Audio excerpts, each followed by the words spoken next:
அத்தியாயம் 1. சென்னை விமான நிலையத்திற்கு பனி ஒரு பிரம்மாண்டமான கொசுவலை நெய்து போர்த்தியிருந்தது.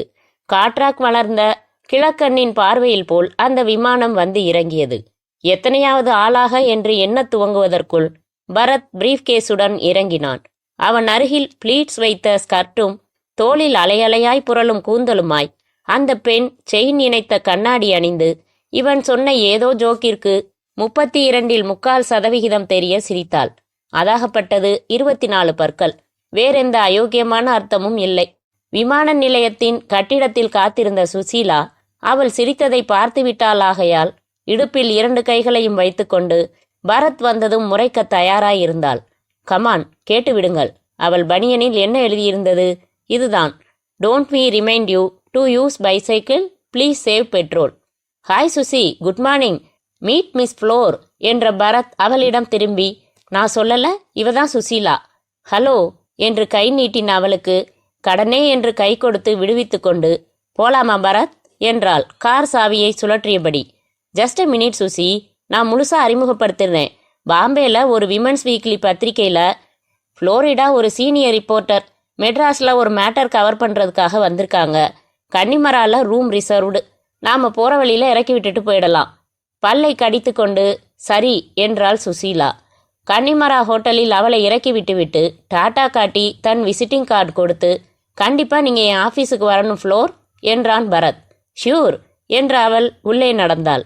பரத் மீண்டும் காரை ஸ்டார்ட் செய்ய போக வெடுக்கென்று சாவியை பறித்து கொண்ட Susheela, don't we remind you விம்ம ராஸ்கல் என்றாள். ஹேய், என்ன இது? அவ பேர் என்ன சொன்னீங்க? ஃப்ளோரிடா. நான் ஃப்ளோர்னு கூப்பிடுவேன். எப்போ அறிமுகம்? பாம்பேல ஃப்ளைட் ஏறினப்ப என் பக்கத்து சீட். அதுக்குள்ள பேரை சுருக்கிற அளவுக்கு வந்தாச்சா? சேச்ச, நட்பு தான் சுசி. ஆகாயத்தில் ஆரம்பம், பூமியில தொடர்ந்தா பூகம்பம் தான். சொல்லிட்டேன். என்ன நான்சென்ஸ் இது சுசி? பக்கத்து சீட்டில் உட்காந்துருந்தா, அழகா இருந்தா, அவளே பேச்ச ஆரம்பிச்சா. நான் பதிலே பேசாம எப்படி இருக்க முடியும்? சுசி, உனக்கு வயசு ஏறிக்கிட்டு இருக்கு. யாருக்கு ஏறல? உன் மனசுக்கு வயசாகிட்டு இருக்குன்னு சொல்றேன். என்னோட எந்த பொண்ணு பேசினாலும் உடனே அவளை உன்னோட ஒப்பிட்டு பார்த்துக்கிற. சுமாரா மேஜை மேலே வச்ச புத்தகம் மாதிரி இருந்தா திட்டம் மாட்டேங்கிற. அதுவே மேஜை மேலே விரிச்சு கவுத்து வச்ச புத்தகம் மாதிரி இருந்துட்டா பொறாமை வந்துடுது. வாட்டுடு உதப்பேன். வீக்கேன்னா அது நீங்கள் தான். இதை பாரு, நீயும் போன நாவல்லேருந்து சொல்லிக்கிட்டு இருக்க. அர்த்தம் என்னன்னு கேட்டாலும் சொல்ல மாட்டேங்கிற. அப்படின்னா என்ன? அது இருக்கட்டும், பயணம் பூராதான் கெக்கே பிக்கேன்னு பேசிட்டு வந்தாச்சே, அப்புறம் எதுக்காக அவளை நம்ம ஆஃபீஸுக்கு வர சொன்னீங்க? பாதியோட நிற்கிதே சுசி. என்ன? அவ சொல்லிக்கிட்டு இருந்த ஒரு ஜோக். சாவி கொடு, போய்கிட்டே சொல்கிறேன். உன்னால் ஜோக்கோட பிற்பாதி சொல்ல முடியுதான்னு பார்க்கலாம். சுசீலா சாவியை திருப்பி தர கார் சாலையில் ஓடியது. அதாவது சுசி, ஒருத்தனுக்கு 3 பொண்ணுங்க கல்யாணத்துக்கு இருக்காங்க. தரகர்கிட்ட அவங்கள காட்டி அவன் சொல்கிறான், முத பொண்ணு கொஞ்சம் நொண்டி, அதனால் 10,000 வரதட்சணை தரேன். 2வது பொண்ணு கொஞ்சம் செவிடு, அதனால் அவளுக்கு 20,000 தரேன். 3வது பொண்ணுக்கு 50,000 தர்றேன்னு சொல்கிறான். ஏன்னு கேட்குறான் தரகர். அதுக்கு அவன் என்ன பதில் சொன்னான்? ஃப்ளோரிடா அதை மட்டும் சஸ்பென்ஸில் விட்டுட்டா. அந்த பதில் என்ன சுசி? பெரிய விஷயமாக்கும். அவள் கொஞ்சம் குருடியாக இருக்கும். நொண்டி செவிட விட குருடு பெரிய ஊனம் இல்லையா? Logically right. ஆனால் உன் பதிலில் சிரிப்பு எங்கே வருது? நான் ஒரு பதில் யோசிச்சு வச்சுருக்கேன். ஃப்ளோரிடா நேரில் வரப்ப கேட்டு சரி பார்த்துக்கணும். ஏன் பரத், புதுசாக அறிமுகமான ஒரு கல்யாணமாகாத பொண்ணுக்கிட்ட இப்படித்தான் டீசன்சி இல்லாமல் ப்ளே பாய் ஜோக்ஸ் பேசிட்டு வந்தீங்களா? கல்யாணமாகி டைவர்ஸும் ஆயிடுச்சான் சுசி. ஏன் டைவர்ஸ்னு சொல்லு. புருஷன் கொடுமைப்படுத்தினாமாமா, சிகரெட்டால் சுட்டு பெல்ட்டால் அடிச்சு அண்ட் ஆல் தட். அதான் இல்லை, ரொம்ப அமைதியான். சாயங்காலம் 6 மணிக்கு ஆஃபீஸ்லேருந்து வந்துட்டா அவர் பாட்டுக்கு 3 கிளாஸ் விஸ்கி சாப்பிட்டுட்டு படுத்துருவாராம். பின்ன ஏன் டைவர்ஸ்? குடிச்சிட்டு படுக்கிறவர் மறுநாள் காலையில் தான் எந்திரிப்பாராம். அதுக்காக டைவர்ஸா? சுசி, நடுவில் என்ன எழுப்பினாலும் எந்திரிக்க மாட்டாராம். புரியல? சி என்றாள் சுசீலா. அவளே சொன்னாள் அப்படி? ஆமாம், ரொம்ப ஓப்பனாக பேசுகிறா சுசி. நான் விடலையே. ஞாயிற்றுக்கிழமை என்ன செய்வார்னு கேட்டேன்.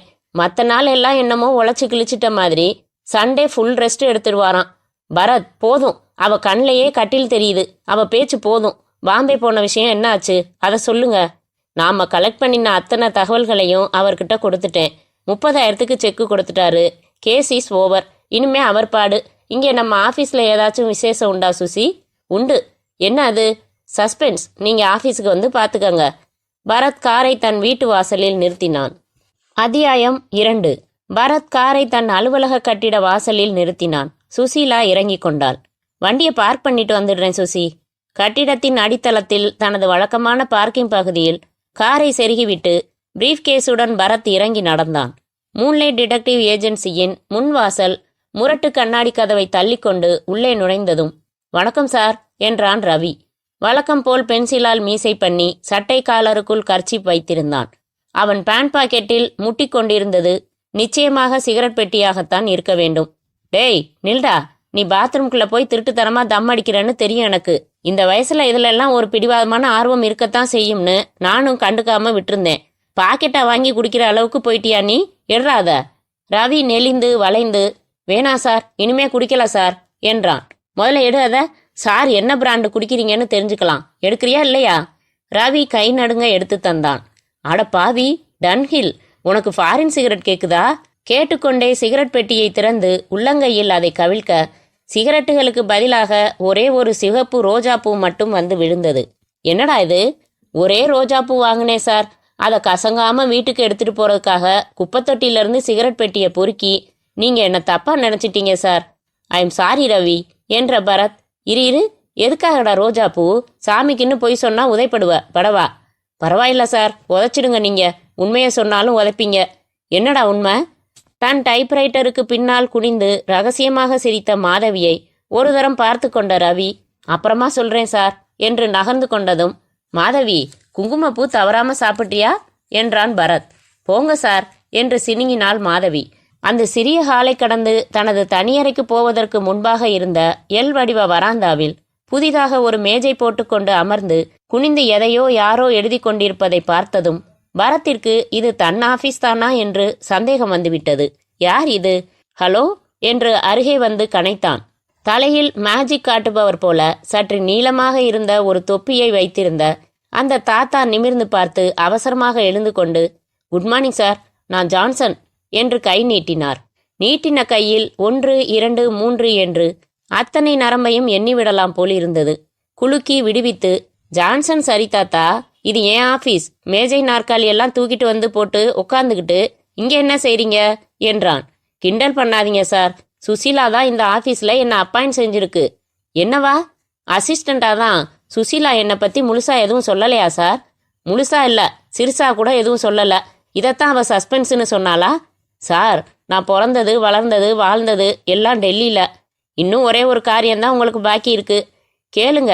எனக்கு சின்ன வயசுல இருந்தே போலீஸ் டிபார்ட்மெண்ட்ல சேரணும்னு ரொம்ப ஆசை. முயற்சி செஞ்சேன். என்னை சேர்த்துக்க மாட்டேன்னுட்டாங்க." "என்ன வயசு உங்களுக்கு?" "ஜஸ்ட் 63. இந்த வயசுல எல்லாம் போலீஸ்ல சேர்த்துக்க மாட்டாங்க தான்." "தமாஷ் பண்ணாதீங்க சார். நான் என் வாலிப வயசுலயே முயற்சி பண்ணி தோத்து போயிட்டேன். அப்புறமா சொந்தமா ஃபுல் மூன் டிடெக்டிவ் ஏஜென்சின்னு ஆரம்பிச்சேன். ரொம்ப பிரமாதமா நடத்தினேன். துப்பறியறதுக்காக என் வாழ்க்கைய தர்ப்பணிச்சுக்கிட்டதால அது தர்ப்பணம் இல்ல சார், அர்ப்பணம். அதனால கல்யாணமே செய்துக்கல. எனக்கு நிறைய பேர் தர வேண்டிய பணம் பாக்கி விழுந்து தொழில்ல நொடிச்சிட்டேன். டெல்லி பிடிக்காம மெட்ராஸ் வந்தேன். உங்க ஆபீஸ் போர்டை பார்த்தேன். வந்து சுசீலாவை பார்த்தேன். விவரம் சொன்னேன். என்னை வேலையில சேர சொல்லி இங்கேயே ஆபீஸ்ல தங்கிக்கிறதுக்கும் பர்மிஷன் கொடுத்துடுச்சு. ரொம்ப பெரிய மனசு." பற்களை கடித்து கொண்டு அவரை ஒரு தரம் மேலிருந்து கீழ் இடமிருந்து வலம் பார்த்தான் பரத். ஜான்சனுக்கு ஒரு முடி பாக்கி இல்லாமல் வெளுத்திருந்தது, புருவங்கள் உள்பட. மீசையை மழித்திருந்தார். 2 கன்னங்களும் ஒட்டிப்போய் அநேகமாக வாய்க்குள் ஒன்றையொன்று தொட்டு கொண்டிருக்கலாம். கழுத்தில் பூரா நரம்புகளும் ஆஜர். நின்றால் ஒரு தெருவிளக்கு கம்பத்தை கூட இவர் முதுகிற்கு பின்னால் மறைத்து வைக்க முடியாத அளவிற்கு ஒல்லி. அதில் சட்டையை டைட்டாக வேறு போட்டு முழுக்கை முனைகளில் பிராசோ போட்டு பளபளப்பாகிய கப்ளிங்ஸ் மாட்டியிருந்தார். அரை நூற்றாண்டுக்கு முன்பு வாங்கின டையை கட்டியிருந்தார். அவர் அந்த ஷூவை நிச்சயமாக சுதந்திரத்திற்கு பிற்பாடு வாங்கியிருக்க சாத்தியமில்லை. "பரத் சார், உங்களை பத்தி நிறைய கேள்விப்பட்டிருக்கேன். என்னை பத்தி நீங்க அதிகம் கேள்விப்படலன்னு நினைக்கிறேன். நான் டிவியில் தமிழ் நியூஸ் மட்டும்தான் பார்க்கறது சார். என்னோட சாதனைகளை அப்பப்போ விபரமா சொல்றேன். உங்க பிரெயினும் என் பிரெயினும் சேர்ந்து இந்த ஏஜென்சி இன்னும் ஓஹோன்னு வளரப்போகுது பாருங்க." பரத்திற்கு உள்ளே பொசு பொசுவென்று வந்தது. "இதோ பாருங்க சார், என்னடா வயசானவனாச்சே, இவங்கிட்ட எப்படி வேலை வாங்குறதுன்னு நீங்க தயங்கவே வேணாம். பொடி நடையா போய் ஒரு பாக்கெட் சிகரெட் வாங்கிட்டு வான்னு கூட நீங்க என்கிட்ட சொல்லலாம்." பரத் ஹோல்டான் என்று விட்டு வேகமாக தன் அறைக்குள் வந்து, "என்ன சுசி இது?" என்று கத்தினான். ரிவால்வின் நாற்காலியில் அசைந்து கொண்டே சுசீலா, "என்ன பரத், என்ன ஆயிடுச்சு இப்போ? நமக்கு உதவிக்கு ஆள் தேவைப்படுதுன்னு அடிக்கடி பேசிக்கிட்டோம் இல்லையா? என்றாள். அதுக்காக பல்லு போன கிளத்தை எல்லாம் உட்கார வச்சிடுறதா? எல்லா ஜன்னல் கதவையும் திறந்து வச்சாலே பறந்து வெளியில போயிடுவார் போலிருக்கு. பரத் வாழ்ந்து கெட்டவர், நம்ம தொழில்ல அனுபவம் உள்ளவர். நமக்கும் ஒரு உதவி, அவருக்கும் ஒரு உதவி. அவருக்கு உதவி செய்யறதுனா ஏதாச்சும் ஒரு முதியோர் இல்லத்துல. பரத், அவர் திறமை தெரியாம பேசாதீங்க. நிறைய சொன்னாரு. எவ்வளவு சிக்கலான கேஸை எல்லாம் ஹேண்டில் பண்ணியிருக்காரு தெரியுமா? ஜான்சன் இருக்கட்டும், அவர் நமக்கு உதவியா இல்லையான்னு கொஞ்ச நாள் கழிச்சு தீர்மானிக்கலாம். பரத் வெறுப்பாக அமர்ந்து ஒரு சிகரெட்டை பற்ற வைத்து கொண்டு, எனக்கு கொஞ்சம் கூட பிடிக்கல சுசி. பரத், இன்னொரு காரணமும் யோசிங்க. வாலிபனா போட்டா என்ன சைட் அடிப்பான், பொண்ணு யாரையாச்சும் போட்டா நீங்க சைட் அடிப்பீங்க. இப்ப அந்த பிரச்சனை இல்ல பாருங்க. சுசி, உன் அலங்காரத்திலையும் ட்ரெஸ்லையும் மட்டும்தான் மாடர்னிட்டி இருக்கு. மைண்டு இன்னும் அரிக்கேன் விளக்கு காலத்திலே தான் இருக்கு. ரிலாக்ஸ் பரத், அதான் கொஞ்ச நாள் வச்சு பார்ப்போம், பிடிக்கலன்னா அனுப்பிச்சிடலாம்னு சொல்லிட்டேன்ல. சிரிங்களேன். பரத் 4வது வினாடி சிரித்து, போகட்டும், மாதவிக்கு இப்ப எத்தனையாவது மாசம் என்றான். 4ஆம் மாசம். உண்டாகி இருக்கிற காலத்துல உடம்பே கொஞ்சம் பெருசாகும்னு சொல்லுவாங்க. இவ உடம்பு ராசிய பாரு, தையல் பிரிச்சு விட்ட மாதிரி தெரியல. அதே பழைய ஜாக்கெட் தான் போட்டிருக்கா. உங்களை திருத்தவே முடியாது பரத் என்ற போது இன்டர்காமில் மாதவி பேசினாள். சார், கல்பனான்னு ஒரு மேடம் வந்திருக்காங்க, பேசணுமா, உள்ள அனுப்பட்டுமா? வர சொல்லு என்றான் பரத், கையால் காற்றில் அலைந்த சிகரெட் புகையை கலைத்து கொண்டே. அத்தியாயம் 3. கல்பனா புடவை கட்டியிருந்தாள். காட்டன் புடவை. அவளால் அது அழகு பெற்றிருந்தது. அவள் உடலின் நிறத்தால் புடவையின் கருப்பு நிறம் தனி பொலிவை பெற்றிருந்தது. 2 இன்ச்சுக்கு மேல் இடுப்பு தெரியவில்லை. கழுத்தில் ஒரு மெல்லிய செயினும் சற்று அழுக்காகி போன தாலி கயிறும் தெரிந்தன. சந்தோஷமான தருணங்களில் அந்த முகம் இன்னும் மெருகேறும் என்று தெரிந்தது. சிறிய கருப்பு வட்டப்பொட்டும் முத்துக்கம்மலும் கண்ணாடி வளையல்களும் அவளை மேலும் டச்சப் செய்தன. ஒற்றை பின்னலை முன்புறம் போட்டிருந்தாள். விரல்களில் லேசான நடுக்கமும் அதன் நகங்களில் வர்ணம் பிசையின பாலிஷும் இருந்தன. எஸ் மிஸ்ஸஸ் கல்பனா, நான் பரத். She is Susheela. சுசீலா அவளுக்கு புன்னகைத்துவிட்டு, மாதவி, ரவிய கூல்ட்ரிங்க் வாங்கிட்டு வர சொல்லு என்றாள் பட்டன் அழுத்தி. பேப்பர்ல உங்க விளம்பரம் பார்த்துட்டு வந்தேன். 10 நாளா இதை யார்கிட்ட போய் சொல்றதுனே புரியாம தவிச்சுக்கிட்டு இருந்தேன்.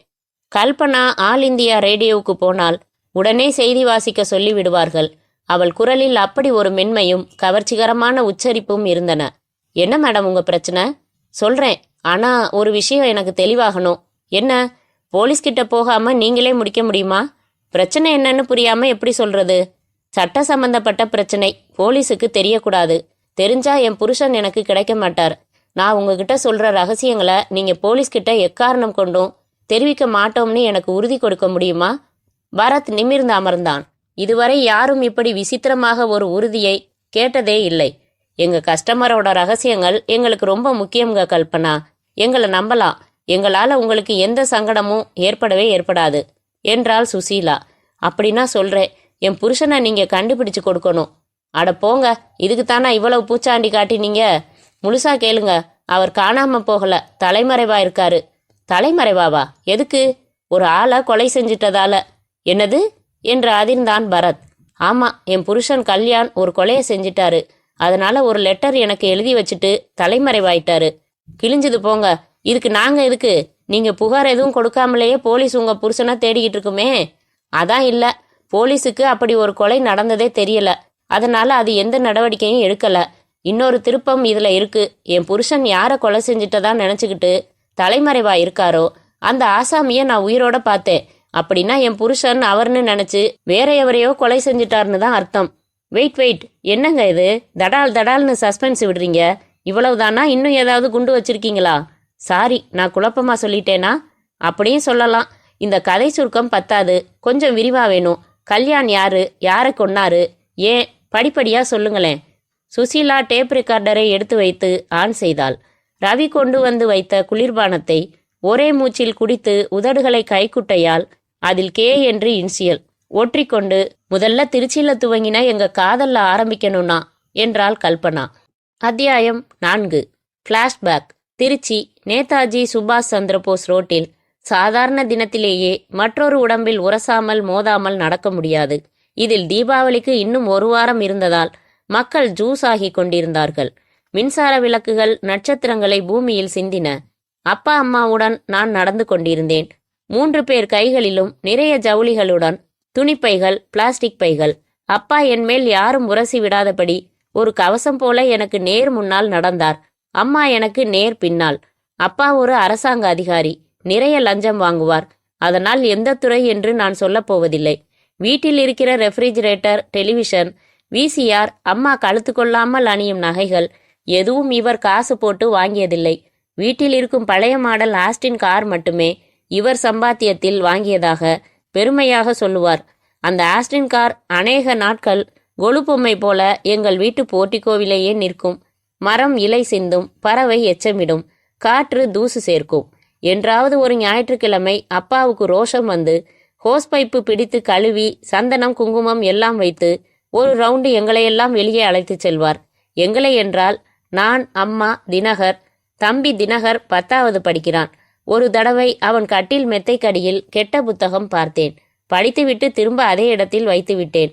அம்மா ஒரு உற்சவ சாமி போல விதவிதமாக தன்னை அலங்கரித்துக் கொள்வதில் ஆர்வம் காட்டுவாள். பார்லர் சென்று ஃபேஷனாக முடியை கட் செய்து கேர்ள் செய்துள்ளாள். புருவங்கள் ட்விஸ்ட் செய்து லிப்ஸ்டிக் மட்டும் 2 டஜன் வைத்துள்ளாள். முதுகில் ஜன்னல் வைத்த ஜாக்கெட் எல்லாம் அணிவாள். அப்பாவும் அம்மாவும் சேர்ந்து எங்களை வெளியே துரத்திவிட்டு மது அருந்துவதை ஜன்னல் வழியாக நானும் தினகரும் பார்த்திருக்கிறோம். எங்கேயோ துவங்கினேனே. எங்கே? எஸ், ரோட்டில். தீபாவளிக்கு 1 வாரம் இருக்கையில் நாங்கள் 3 மட்டும் தினகரை வீட்டுக்கு காவலாய் விட்டுவிட்டு சென்றதில் துவங்கினேன். அந்த பெரிய ஜவுளி கடைக்குள் நுழைந்தோம். ஜாக்கெட் துணிகள் அடுக்கி வைக்கப்பட்டிருந்த பகுதிக்கு வந்தோம். டைம் ஆச்சுமா, இன்னும் என்ன வாங்கணும்? அழுத்து கொண்டார் அப்பா. ஆச்சுங்க, எல்லாம் முடிஞ்சுது. என்னோட பட்டுப்புடவைக்கு மேட்சிங் பிளவுஸ் மட்டும் அமைய மாட்டேங்குது. அது மட்டும் வாங்கிட்டு வீட்டுக்கு போயிடலாம். 4 தீபாவளிக்கு வேண்டியதை வாங்கியாச்சு, முணுமுணுத்தார் அப்பா. கல்பனா, எடுமா என் பட்டுப்புடவைய, உன்கிட்ட தான் இருக்கு என்றாள் அவள். நான் என் கைகளில் தேடி பார்க்க பகீர் என்றது. மொத்தம் 4 பைகள் வைத்திருந்தேன். ஒன்றில் அம்மாவின் பட்டுப்புடவை, இன்னொன்றில் என் பட்டுப்புடவை, மற்ற 2இல் ஷிஃபான் புடவைகள்.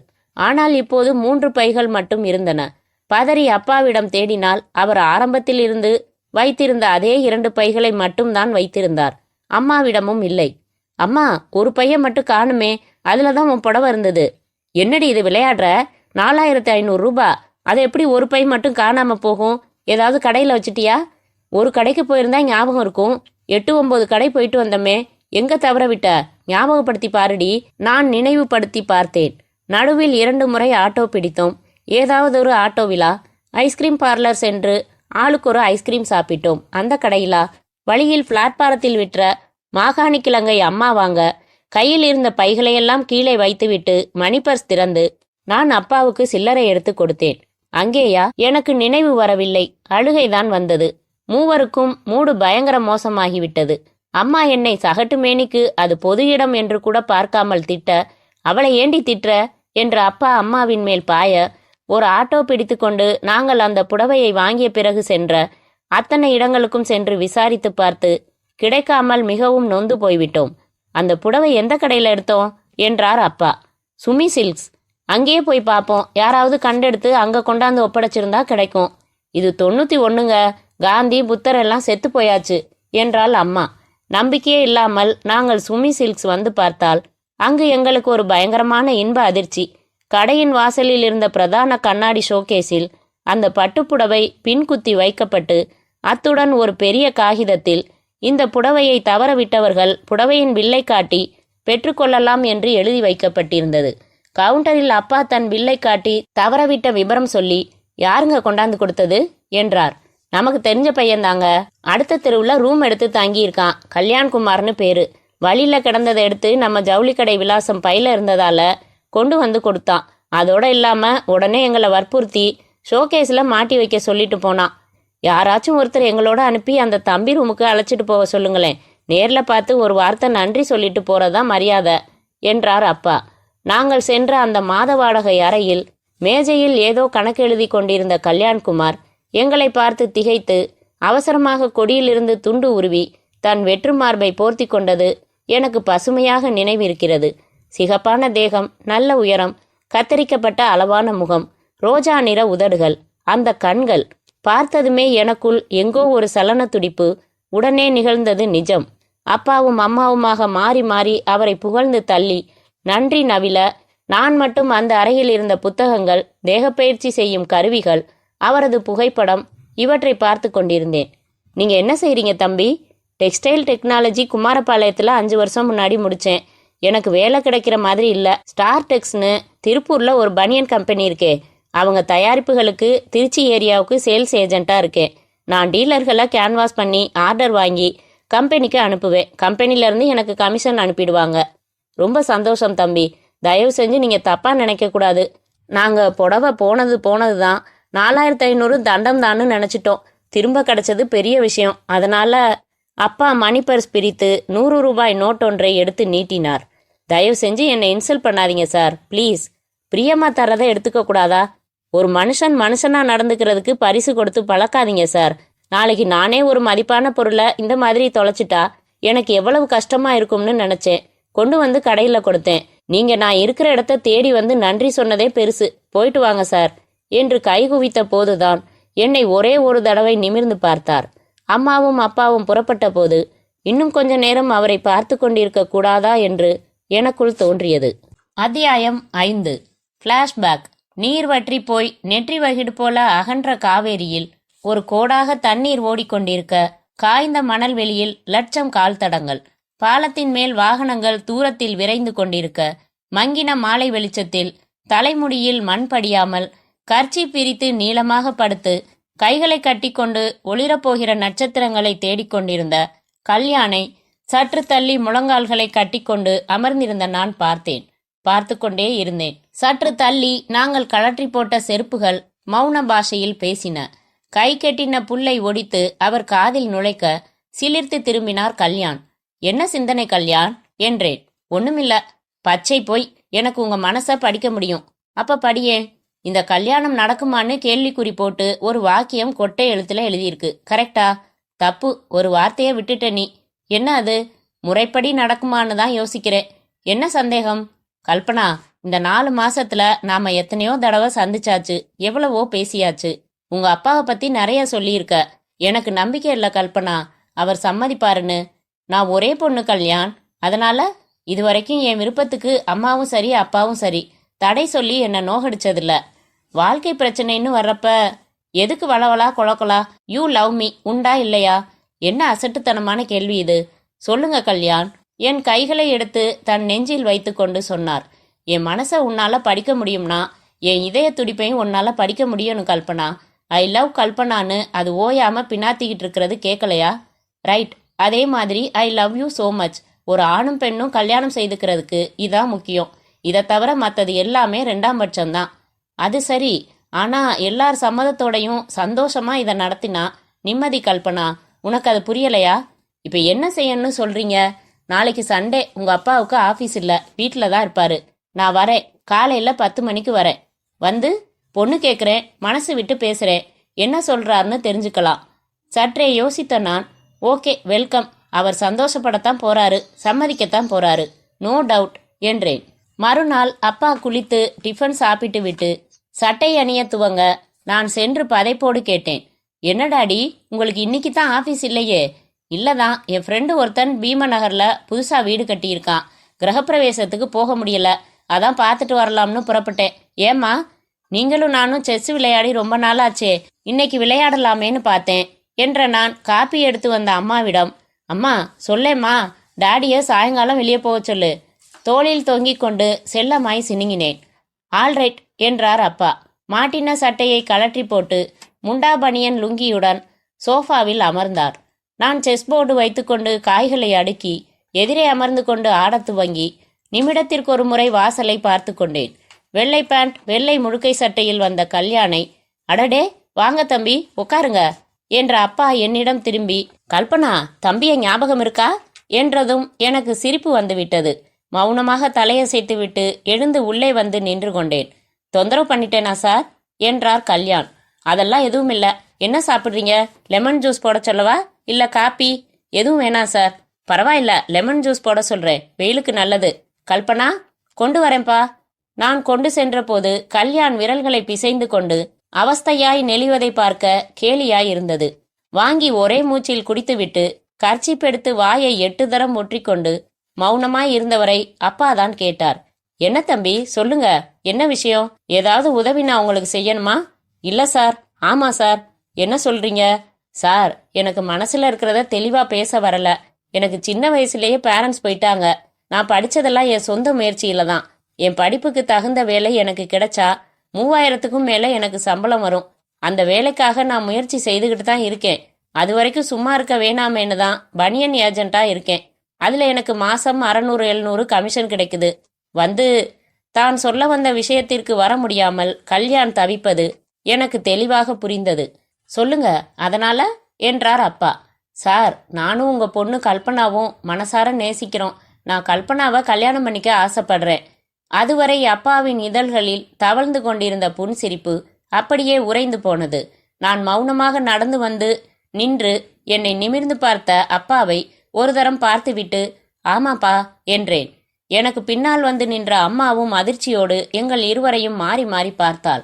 அப்பா தன் கண்ணாடியை கழற்றி துடைத்து போட்டுக்கொள்ள எடுத்துக்கொண்ட மௌன வினாடிகளில் பயங்கர எதிர்பார்ப்பு இருந்தது. கல்யாண் கைகளை கட்டிக்கொண்டு அமைதியாக இருந்தார். கல்பனா, நீ உள்ள போ என்றார் அப்பா. பரவாயில்லப்பா, நான் இங்கேயே நிக்கிறேன். தம்பி, இந்த நிமிஷம் வரைக்கும் உங்களுக்கு ஒரு மரியாதை கொடுத்து தான் பேசிக்கிட்டு இருக்கேன். அந்த மரியாதையை என்னைக்கும் நீங்க காப்பாத்திக்குவீங்கன்னு நினைக்கிறேன். தெரிஞ்சோ தெரியாமலோ ஆசைப்பட்டுட்டீங்க, அத்தோட விட்டுடுங்க. இந்த நினைப்பே உங்களுக்கு வேணாம். இது நடக்கிற சமாச்சாரம் இல்ல. தயவு செஞ்சு எந்திரிச்சு வெளியில போறீங்களா? சார், நீங்க அவசரப்பட்டு முடிவெடுக்க வேணாம். நல்லா நிதானமா யோசிச்சு முடிவெடுங்க. ரொம்ப நெருக்கமா நாங்க நேசிக்கிறோம். Very sincere love. புடலங்கா, இப்பவும் சொல்றேன், இந்த நினைப்பை மறந்துட்டு உன் மரியாதையை காப்பாத்திட்டு இங்கிருந்து போயிடுறது தான் உனக்கு நல்லது. கொஞ்சம் வசதியா நிறமா இருந்துட்டா வலை வீசிடலாம்னு பாத்தியா? சார், இப்படியெல்லாம் மட்டமா என்ன நினைக்காதீங்க சார், ப்ளீஸ்.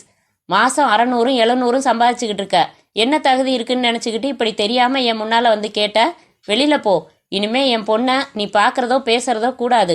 மீறி ஏதாச்சும் பழக்கம் வச்சுக்கிட்டேன்னு தெரிஞ்சுது, நான் பொல்லாதவன் ஆயிடுவேன். எனக்கு கமிஷனர் லெவல் வரைக்கும் போலீஸ்ல பழக்கம் உண்டு.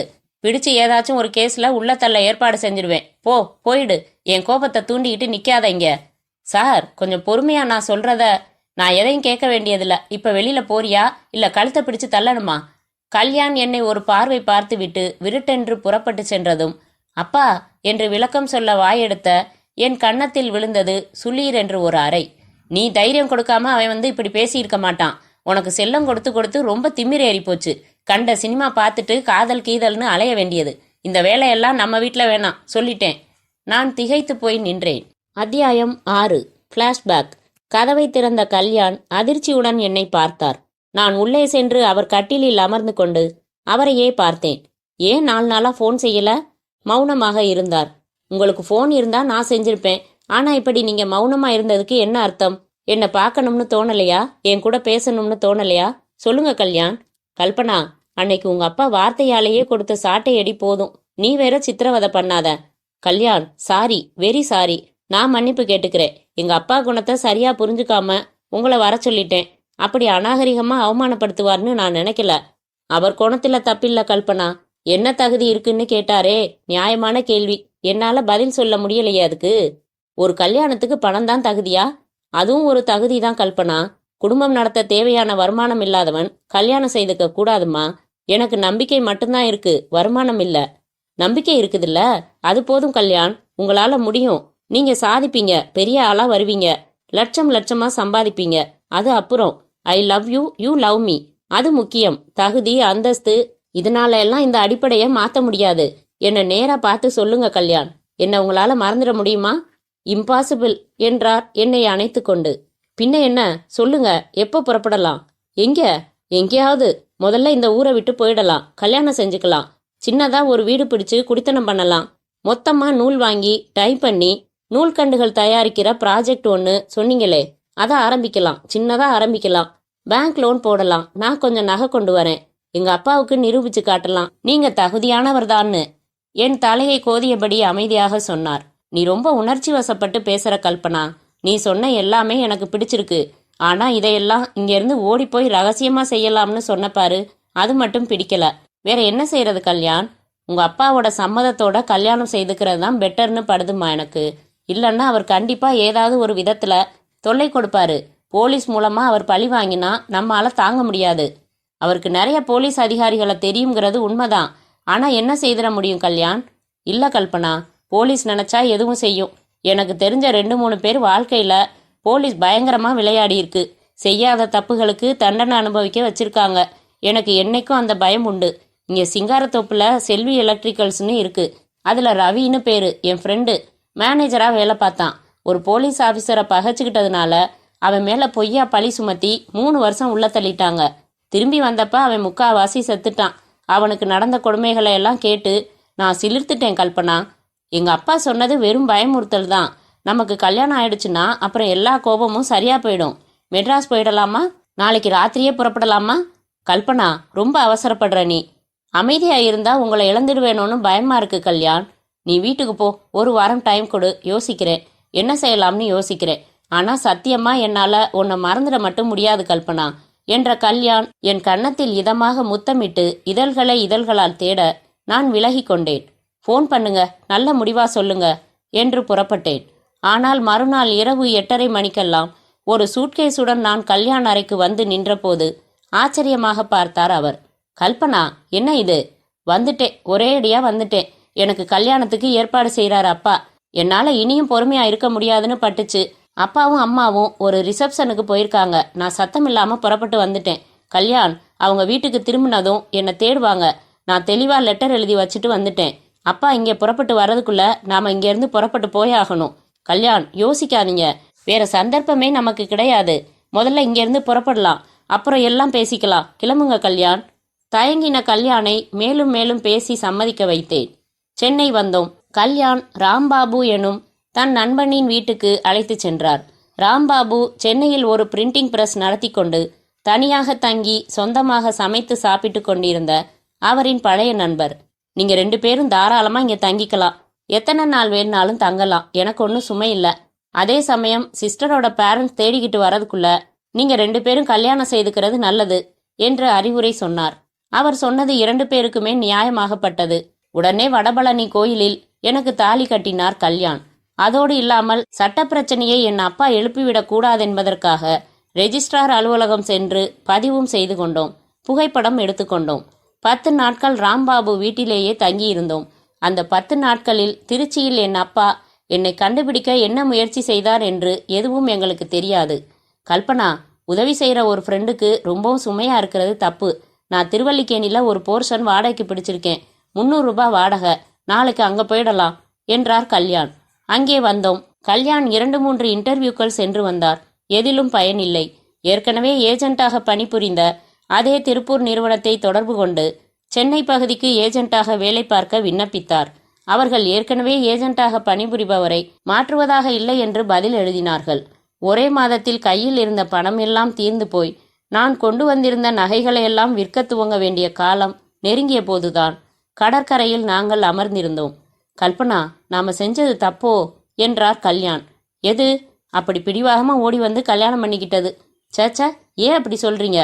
ஜம்முன்னு மகாராணி மாதிரி வாழ்ந்துகிட்டு இருந்த உன்னை பாரு, கண்ணமெல்லாம் ஒட்டி போச்சு. வேலை கிடைக்கிற மாதிரி தெரியல. தொழில் துவங்கலாம்னாலும் வாய்ப்பில்லை. அந்த நூல்கண்டு தயாரிப்புக்கு எவ்வளவுங்க முதல் வேணும்?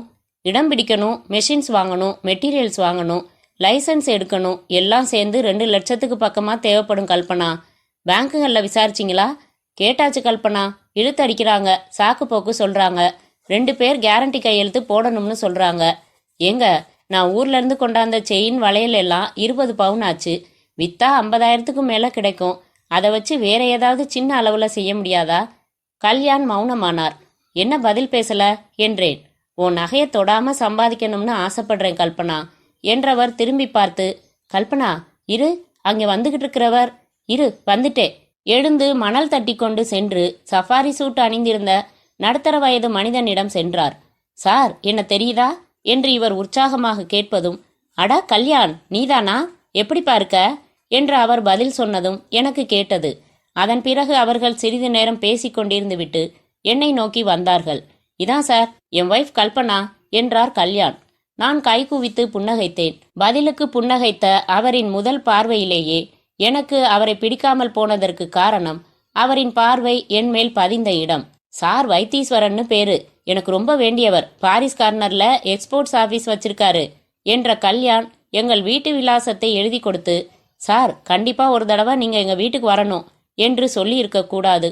அந்த அழைப்பு தான் எல்லா பிரச்சனைகளுக்கும் ஆணிவேர். என் வீட்டு விலாசம் குறிச்சுக்கோப்பா, நீயும் ஒய்ஃபை கூட்டிக்கிட்டு ஒரு தடவை வந்துட்டு போ என்று அவரிடம் விலாசம் சொல்ல, கல்யாண் அதை குறித்து கொள்ள வைத்தீஸ்வரனின் பார்வை.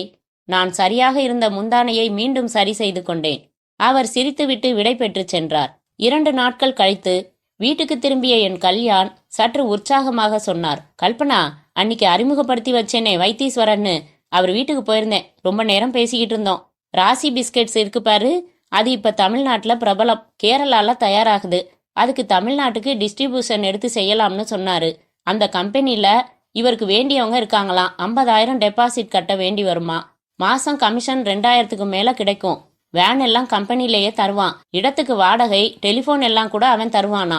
எனக்கு ஐடியா பிடிச்சிருக்கு. நீ என்ன சொல்ற? ஐடியா நல்லா தான் இருக்கு. கேன்வாஸ் பண்றது உங்களுக்கு பழக்கமான விஷயம். ஆனா சொன்னா தப்பா நினைக்காதீங்க. வைத்தீஸ்வரன் எப்படிப்பட்டவர்னு புரியல. அட, நீ ஒண்ணு தங்கமான மனுஷன். அப்படி ஒருத்தரை இந்த காலத்துல பார்க்க முடியாது. இந்த பாரு, வீட்டுல கொண்டு போய் கொடுன்னு ஆப்பிள் ஸ்வீட் எல்லாம் நான் எவ்வளவு தடுத்தும் கேட்காம வாங்கி கொடுத்தாரு என்று பையை டீஃபாய் மேல் வைத்தார். ஒரே ஒரு சந்திப்பை வைத்து ஒருவரை அனுமானிப்பது தப்பாக கூட போய்விடலாம் என்று எனக்கு பட்டதால் அதற்கு மேல் நான் வாதம் செய்யவில்லை. நல்லா பல பேர்கிட்ட விசாரிச்சுக்கங்க என்று மட்டும் சொன்னேன். அத்தியாயம் 7. பிளாஷ்பேக்.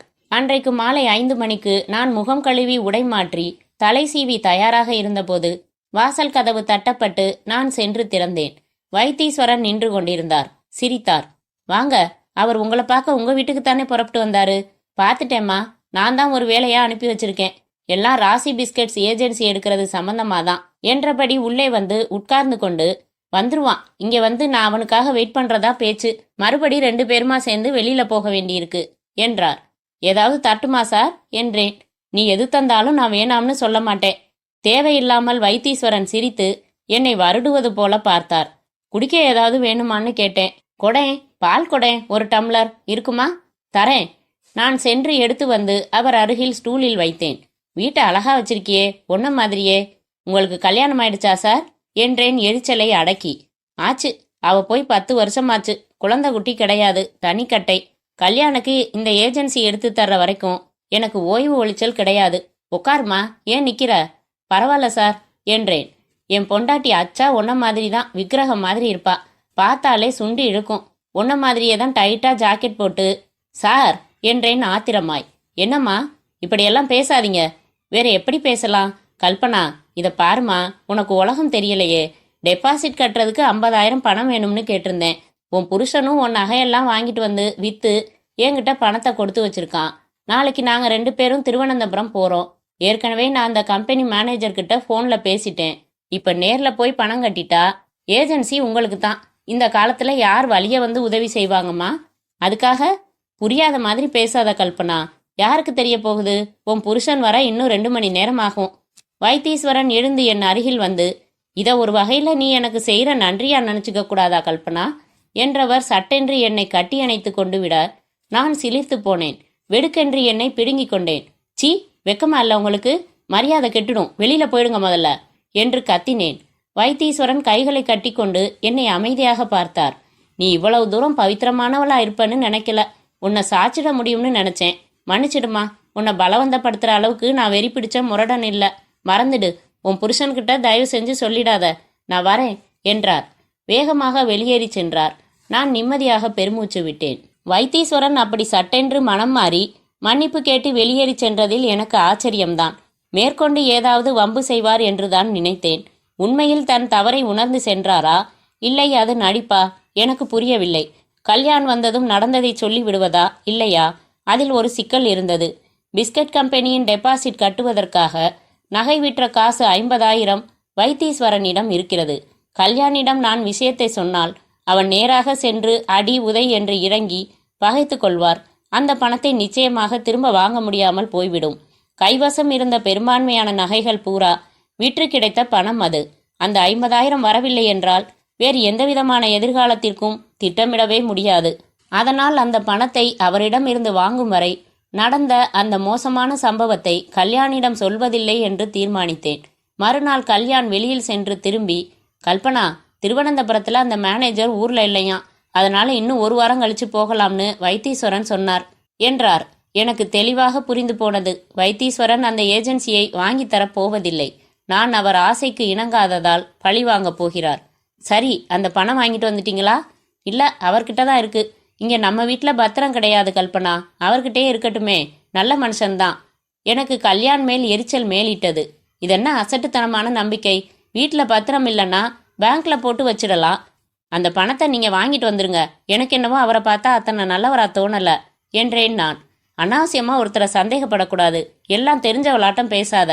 நடந்ததை சொல்லிவிடலாமா என்று எழுந்த துடிப்பை சிரமப்பட்டு அடக்கி கொண்டேன். ஒரு வாரம் கடந்தும் கல்யாண் திருவனந்தபுரம் புறப்படுவதாய் இல்லை. என்னங்காச்சு அந்த ஏஜென்சி சமாச்சாரம் என்றேன். நமக்கு நேரம் வரணும் கல்பனா. நானும் 2 நாளா வைத்தீஸ்வரனை பார்க்க முயற்சி பண்றேன். நான் போறப்பெல்லாம் அவர் வீட்டை பூட்டிக்கிட்டு எங்கேயோ போயிடுறாரு. இதை பாருங்க, அளவுக்கு அதிகமா ஒருத்தரை நம்புறது தப்பு. அந்த ஏஜென்சி கிடைக்கட்டும், கிடைக்காம போகட்டும். முதல்ல அந்த பணத்தை வாங்கிட்டு வந்துருங்க. போங்க, அவர் வீட்டு வாசல்லையே காத்திருங்க. எவ்வளவு நேரமானாலும் இருந்து வாங்கிட்டு வந்துடுங்க. உனக்கு ஏன் தான் இந்த விபரீத சந்தேகமோ? சரி, உன் திருப்திக்காக நான் போய் அந்த பணத்தை வாங்கிட்டு வந்துடுறேன். புறப்பட்டு சென்ற கல்யாண் வெகு நேரம் கழித்து பேயறைந்தவன் போல திரும்பி வந்தார். என்னங்க ஒரு மாதிரியா இருக்கீங்க? தோய்ந்து போய் அமர்ந்து, கல்பனா, நாம மோசம் போயிட்டோம். வைத்தீஸ்வரன் 2 நாளைக்கு முன்னாடியே வீட்டை காலி பண்ணிட்டு போயிட்டாரு என்றார். எங்க போனாரு என்னன்னு தெரிஞ்சுக்க முடியல. பாரிஸ் கார்னர்ல உள்ள அவர் ஆபீஸுக்கு போய் விசாரிக்க வேண்டியதுதானே? போய் பார்த்தேன் கல்பனா, எல்லாம் போய். அந்த அட்ரஸ்ல அப்படி ஒரு ஆபீஸே இல்ல. வெண்ணையா பேசி நல்லா ஏமாத்திட்டாரு கல்பனா. பணம் 50,000 போயிடுச்சே. அவரோடு சேர்ந்து நானும் இடிந்து போனேன். கண்களில் பொலபொலவென்று உதிர, அந்த ஆளை நம்பாதீங்கன்னு சொன்னேனே, கேட்டீங்களா? அவன் என்கிட்டயே தப்பா நடந்துக்க முயற்சி செஞ்சான் என்று ஆத்திரமாய் எல்லாம் கொட்டினேன். அடி பாவி, இதை ஏன் அன்னைக்கே என்கிட்ட சொல்லல? அந்த ராஸ்கலை உண்டு இல்லைன்னு பண்ணியிருப்பேனே கோதித்தார் கல்யாண். அவர் மன்னிப்பு கேட்டதுக்காக நான் மறைக்கல.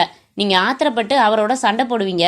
அதனால அந்த பணத்தை தராம அவர் ஏமாத்திடுவார்னு பயந்தேன். அப்படியும் ஏமாத்திட்டானே கல்பனா. போச்சே 50,000 கல்பனா. ஏஜென்சி வாங்கி தரேன்னு அழகா கதை பேசி பரிவு காட்டுற மாதிரி தத்ரூபமா நடிச்சு இப்படி ஏமாத்திட்டானே. அவர் எப்படியாச்சும் தேடி பிடிச்சிட முடியாதா கல்யாண்? பாப்போம் எங்க போயிடுவாமே. அந்த பணத்தை திரும்ப வாங்கியே ஆகணும். அது மட்டும் இல்லாம உன்னை தொட்டதுக்காக அவனை தண்டிச்சே ஆகணும் என்றார் கல்யாண் ஆத்திரம் பொங்க. அத்தியாயம் 8. பிளாஷ்பேக். அது நடந்து 1 வாரத்திற்கு பிறகு அன்றைக்கு காலையில் 9 மணிக்கு வீட்டை விட்டு புறப்பட்டு சென்ற கல்யாணை இரவு 8 மணி ஆகியும் காணவில்லை. எனக்கு கவலையானது. கடந்த 4 தினங்களாக கல்யாண் என்னோடு பேசுவதையே குறைத்து கொண்டிருந்தார். சதா விட்டத்தை வெறித்து பார்ப்பதும், அந்த வைத்தீஸ்வரனை என்று பற்களை நரநரத்து கொண்டு முணுமுணுப்பதும், திடீரென்று வெளியே புறப்பட்டு சென்று வீடு திரும்புவதுமாக இருந்தார். எங்கே சென்றாலும் மதிய சாப்பாட்டிற்கு சரியான நேரத்தில் வந்து விடுவார். மதியத்திற்கு பிறகு புறப்பட்டால் மாலை 6 மணிக்குள் வந்து விடுவார். நான் மட்டும் தனியாக இருக்க வேண்டும் என்பதால் 6 மணிக்கு பிறகு எங்கும் செல்ல மாட்டார். ஆனால் அன்று மதியமும் வராமல் மாலையும் திரும்பாமல் நேரம் சென்று கொண்டிருந்ததில் நான் மிக பதட்டமாகி போனேன். அடுத்த தெருவில் ஒரு லைப்ரரி உண்டு. சமயத்தில் அங்கு போவார். அதன் அருகில் ஒரு பூங்கா உண்டு. அங்கே சென்று காற்றாட அமர்ந்துவிட்டு வந்ததாக சில சமயம் சொல்லி இருக்கிறார். அதனால் அந்த 2 இடங்களுக்கும் சென்று பார்த்துவிட்டு வர நினைத்தேன். நான் போய் வருவதற்குள் அவர் வந்துவிட்டால் என்ன செய்வதென்று ஒரு சிறிய குறிப்பு எழுதி மேஜை மேல் வைத்துவிட்டு வீட்டை பூட்டிக் கொண்டு புறப்பட்டு சென்றேன். அவரிடம் மற்றொரு சாவி உண்டு. நான் வீடு திரும்பும்போது வீடு பூட்டியே இருந்ததில் எனக்கு மேலும் கலவரம் தொற்றிக் கொண்டது. வீட்டிற்குள் வந்து பார்த்தபோது நான் குறிப்பு எழுதி வைத்திருந்த அதே மேஜையில் அவர் ஒரு கடிதம் எழுதி வைத்திருந்தார். அதில், அன்புள்ள கல்பனா, இந்த கடிதத்தை மிக அவசரமாக எழுதுகிறேன். இன்றைக்கு அந்த பாவி வைத்தீஸ்வரனை பார்த்து விட்டேன். ஒரு ஹோட்டல் வாசலில் வைத்து பார்த்து விட்டேன். போய் சட்டையை பிடித்து கொண்டு கேட்டேன். அவன் அப்பட்டமாக என்னை யாரென்றே தெரியாதென்று சொல்லி சட்டென்று என் பிடியிலிருந்து விலகி ஓடி ஒரு ஆட்டோவில் ஏறி காணாமல் போய்விட்டான். என்னை அதிர்ச்சி, அவமானம், ஏமாற்றம் எல்லாம் பிடுங்கி தின்றது. என்னோடு போராடிய போது அவனிடம் இருந்து ஒரு லாட்ஜ் சாவி கீழே விழுந்ததை அவன் கவனிக்கவில்லை. அதில் லாட்ஜ் பெயர், அரையன் எழுதிய தகடு இணைத்திருந்தது. எனக்குள் பொங்கிய வெறி உடனே திட்டம் அமைத்தது. ஒரு நைலான் கயிறு வாங்கி கொண்டேன். என் அடையாளங்களை மாற்றிக்கொண்டு ரகசியமாக அந்த அறைக்கு வந்தேன். அறைக்குள் வந்து கதவை சாத்தினேன். அவன் நிச்சயமாக லாட்ஜிற்கு வந்து தன் சாவி தொலைந்து விட்டதென்று சொல்லி மாற்றுச்சாவி வாங்கி அறைக்குள் வருவான் என்று எதிர்பார்த்து அறையின் எல்லா விளக்குகளையும் அணைத்துவிட்டு காத்திருந்தேன். நான் எதிர்பார்த்ததைப் போலவே 7 மணிக்கு மேல் அறைக்கதவு திறந்து அவன் உள்ளே வந்தான். சுவிட்சை நோக்கி அவன் நகர்ந்தபோது ஒரே பாய்ச்சலாக பாய்ந்து அவன் கழுத்தில் கயிற்றை போட்டு இறுக்கினேன். திமிர திமிர அவனை ஒரு குரல் கூட எழுப்ப விடாமல் செயல்பட்டு இறுதியில் அவன் இறந்து போனான். கல்பனா, அவன் பணத்தை மட்டும் ஏமாற்றி இருந்தால் கூட நான் மன்னித்திருப்பேன். உன்மேல் கை வைத்ததை பொறுக்க முடியவில்லை. மிகப்பெரிய குற்றத்தை செய்துவிட்டேன். ஆனால் வேகம் வடிந்த பிறகுதான் என்னை பயம் ஆக்கிரமித்து கொண்டு விட்டது. ஐயோ, போலீஸ் என்னை பிடித்தால் நிச்சயமாக மரண தண்டனைதான். கல்பனா, அத்தனை சீக்கிரம் சாவதில் எனக்கு சம்மதமில்லை. உன்னோடு வாழ வேண்டும், நிறைய நாள் வாழ வேண்டும். நான் ஒரு அயோக்கியனைத்தான் இந்த சமூகத்திலிருந்து களை எடுத்திருக்கிறேன். கல்பனா, எல்லா காரணங்களையும் உன்னிடம் சொல்ல துடித்து ஓடி வந்தேன். உன் குறிப்பு பார்த்தேன். போலீஸ் எந்த நேரமும் வரலாம். ரொம்ப புத்திசாலித்தனம் உள்ளது நமது போலீஸ். அதனால் எனக்கு தேவையான சில உடைகள், கொஞ்சம் பணத்துடன் நான் புறப்படுகிறேன். எங்கே போகிறேன் என்று எனக்கே தெரியவில்லை. தலைமறைவாக போகிறேன். இந்த கேஸை போலீஸ் கண்டுபிடிக்க முடியாமல் கைவிட்டு விட்டதை உறுதியாக தெரிந்து கொண்ட பிறகு நான் திரும்பி வந்து விடுவேன். அதுவரை தைரியமாக இரு. ஒருவேளை போலீஸ் வந்து கேட்டால் எனக்கு தெரியாது என்று சாதித்து விடு. மிக மிக முக்கியமான ஒரு காரியம், இந்த கடிதத்தை முதலில் எரித்துவிடு. உன் கல்யாண். அந்த கடிதம் தந்த அதிர்ச்சியில் இருந்து மீள்வதற்கு எனக்கு ஒரு நாள் பிடித்தது. எனக்கு என்ன செய்வதென்றே புரியவில்லை. இது போலீசிடம் செல்ல முடியாத விஷயம். மிக மிக வினோதமான பிரச்சினை. கல்யாண் என்னை விட்டு சென்று 2 வாரங்களுக்கு பிறகு, அதாவது நேற்று, காய்கறி வாங்க நான் சாலைக்கு சென்றிருந்தேன். அப்போது கலைவாணர் அரங்கத்தின் வாசலில் நின்றிருந்த ஆட்டோ ஒன்றில் ஏறிக்கொண்டிருந்த நபரை பார்த்து மிக அதிர்ந்து போனேன். சத்தியமாக அது வைத்தீஸ்வரன் தான். நான் அந்த ஆட்டோவை துரத்தலாம் என்று நான் ஏறிக்கொள்ள ஒரு ஆட்டோ தேடுவதற்குள் அது அண்ணா சாலையை நோக்கி வேகமாக சென்று டிராஃபிக் நெருக்கடியில் காணாமல் போய்விட்டது. என்னால் அந்த ஆட்டோ நம்பரை கூட பார்க்க முடியவில்லை. வைத்தீஸ்வரனை கொன்றுவிட்டதாக கடிதம் எழுதி வைத்து இவர் தலைமறைவாகி உள்ளார். ஆனால் அந்த வைத்தீஸ்வரனை நான் கண்ணால் பார்த்தேன். நான் பார்த்தது வைத்தீஸ்வரனைத்தான் என்பதில் எனக்கு சந்தேகமே இல்லை. அப்படியானால் இவர் யாரை கொலை செய்தார்? எனக்கு எதுவும் புரியவில்லை. எதுவுமே புரியவில்லை. அத்தியாயம் 9. சொல்லி முடித்த கல்பனாவை கைகளை கட்டிக்கொண்டு அமைதியாக பார்த்தான் பரத். சுசீலா டேப்பில் கேசட்டை திருப்பி போட்டாள். உங்க கேஸ் வெரி பெக்குலியர். அந்த லெட்டர் கொண்டு வந்தீங்களா? கல்பனா கைப்பை திறந்து எடுத்து தந்தாள். சாதாரண எங்கும் கிடைக்கிற வெள்ளை காகிதத்தில் கருப்பு மசியால் அந்த கடிதம் எழுதப்பட்டிருந்தது. இந்த 2 வாரத்துல கல்யாண் மறுபடி உங்களை எந்த விதத்திலையும் தொடர்பு கொள்ளலையா? இல்ல சார். வைத்தீஸ்வரன் வீட்டு அட்ரஸ் என்ன? நான் போனதில்ல. வெஸ்ட் மாம்பழம்னு மட்டும் தெரியும்.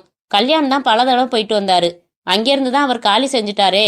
வைத்தீஸ்வரனை பத்தி வேற என்ன தகவல்கள் கல்யாண் உங்ககிட்ட சொல்லியிருக்காரு?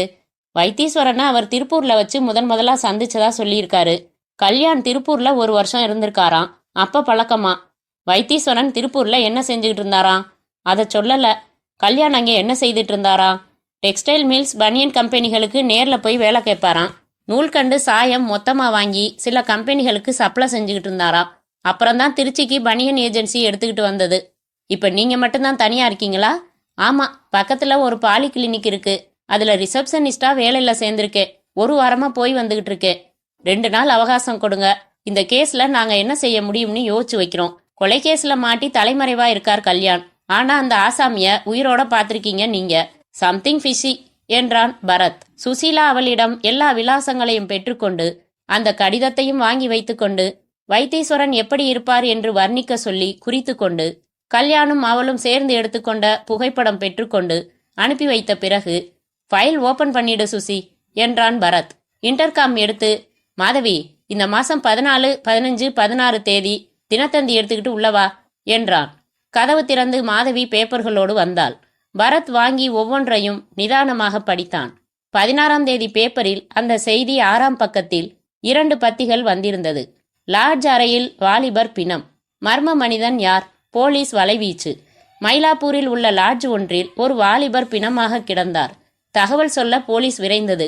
பிணத்தின் கழுத்தில் நைலான் கயிறு இருந்தது. அது ஒரு கொலை என்று போலீசார் முடிவு செய்தனர். கொலை செய்யப்பட்ட வாலிபரின் பெயர் சுந்தரம். சேலத்தைச் சேர்ந்த ஒரு வியாபாரி. வயது 30. வர்த்தக நிமித்தமாக சென்னை வந்து 1 வாரம் தங்கியிருந்தாராம்.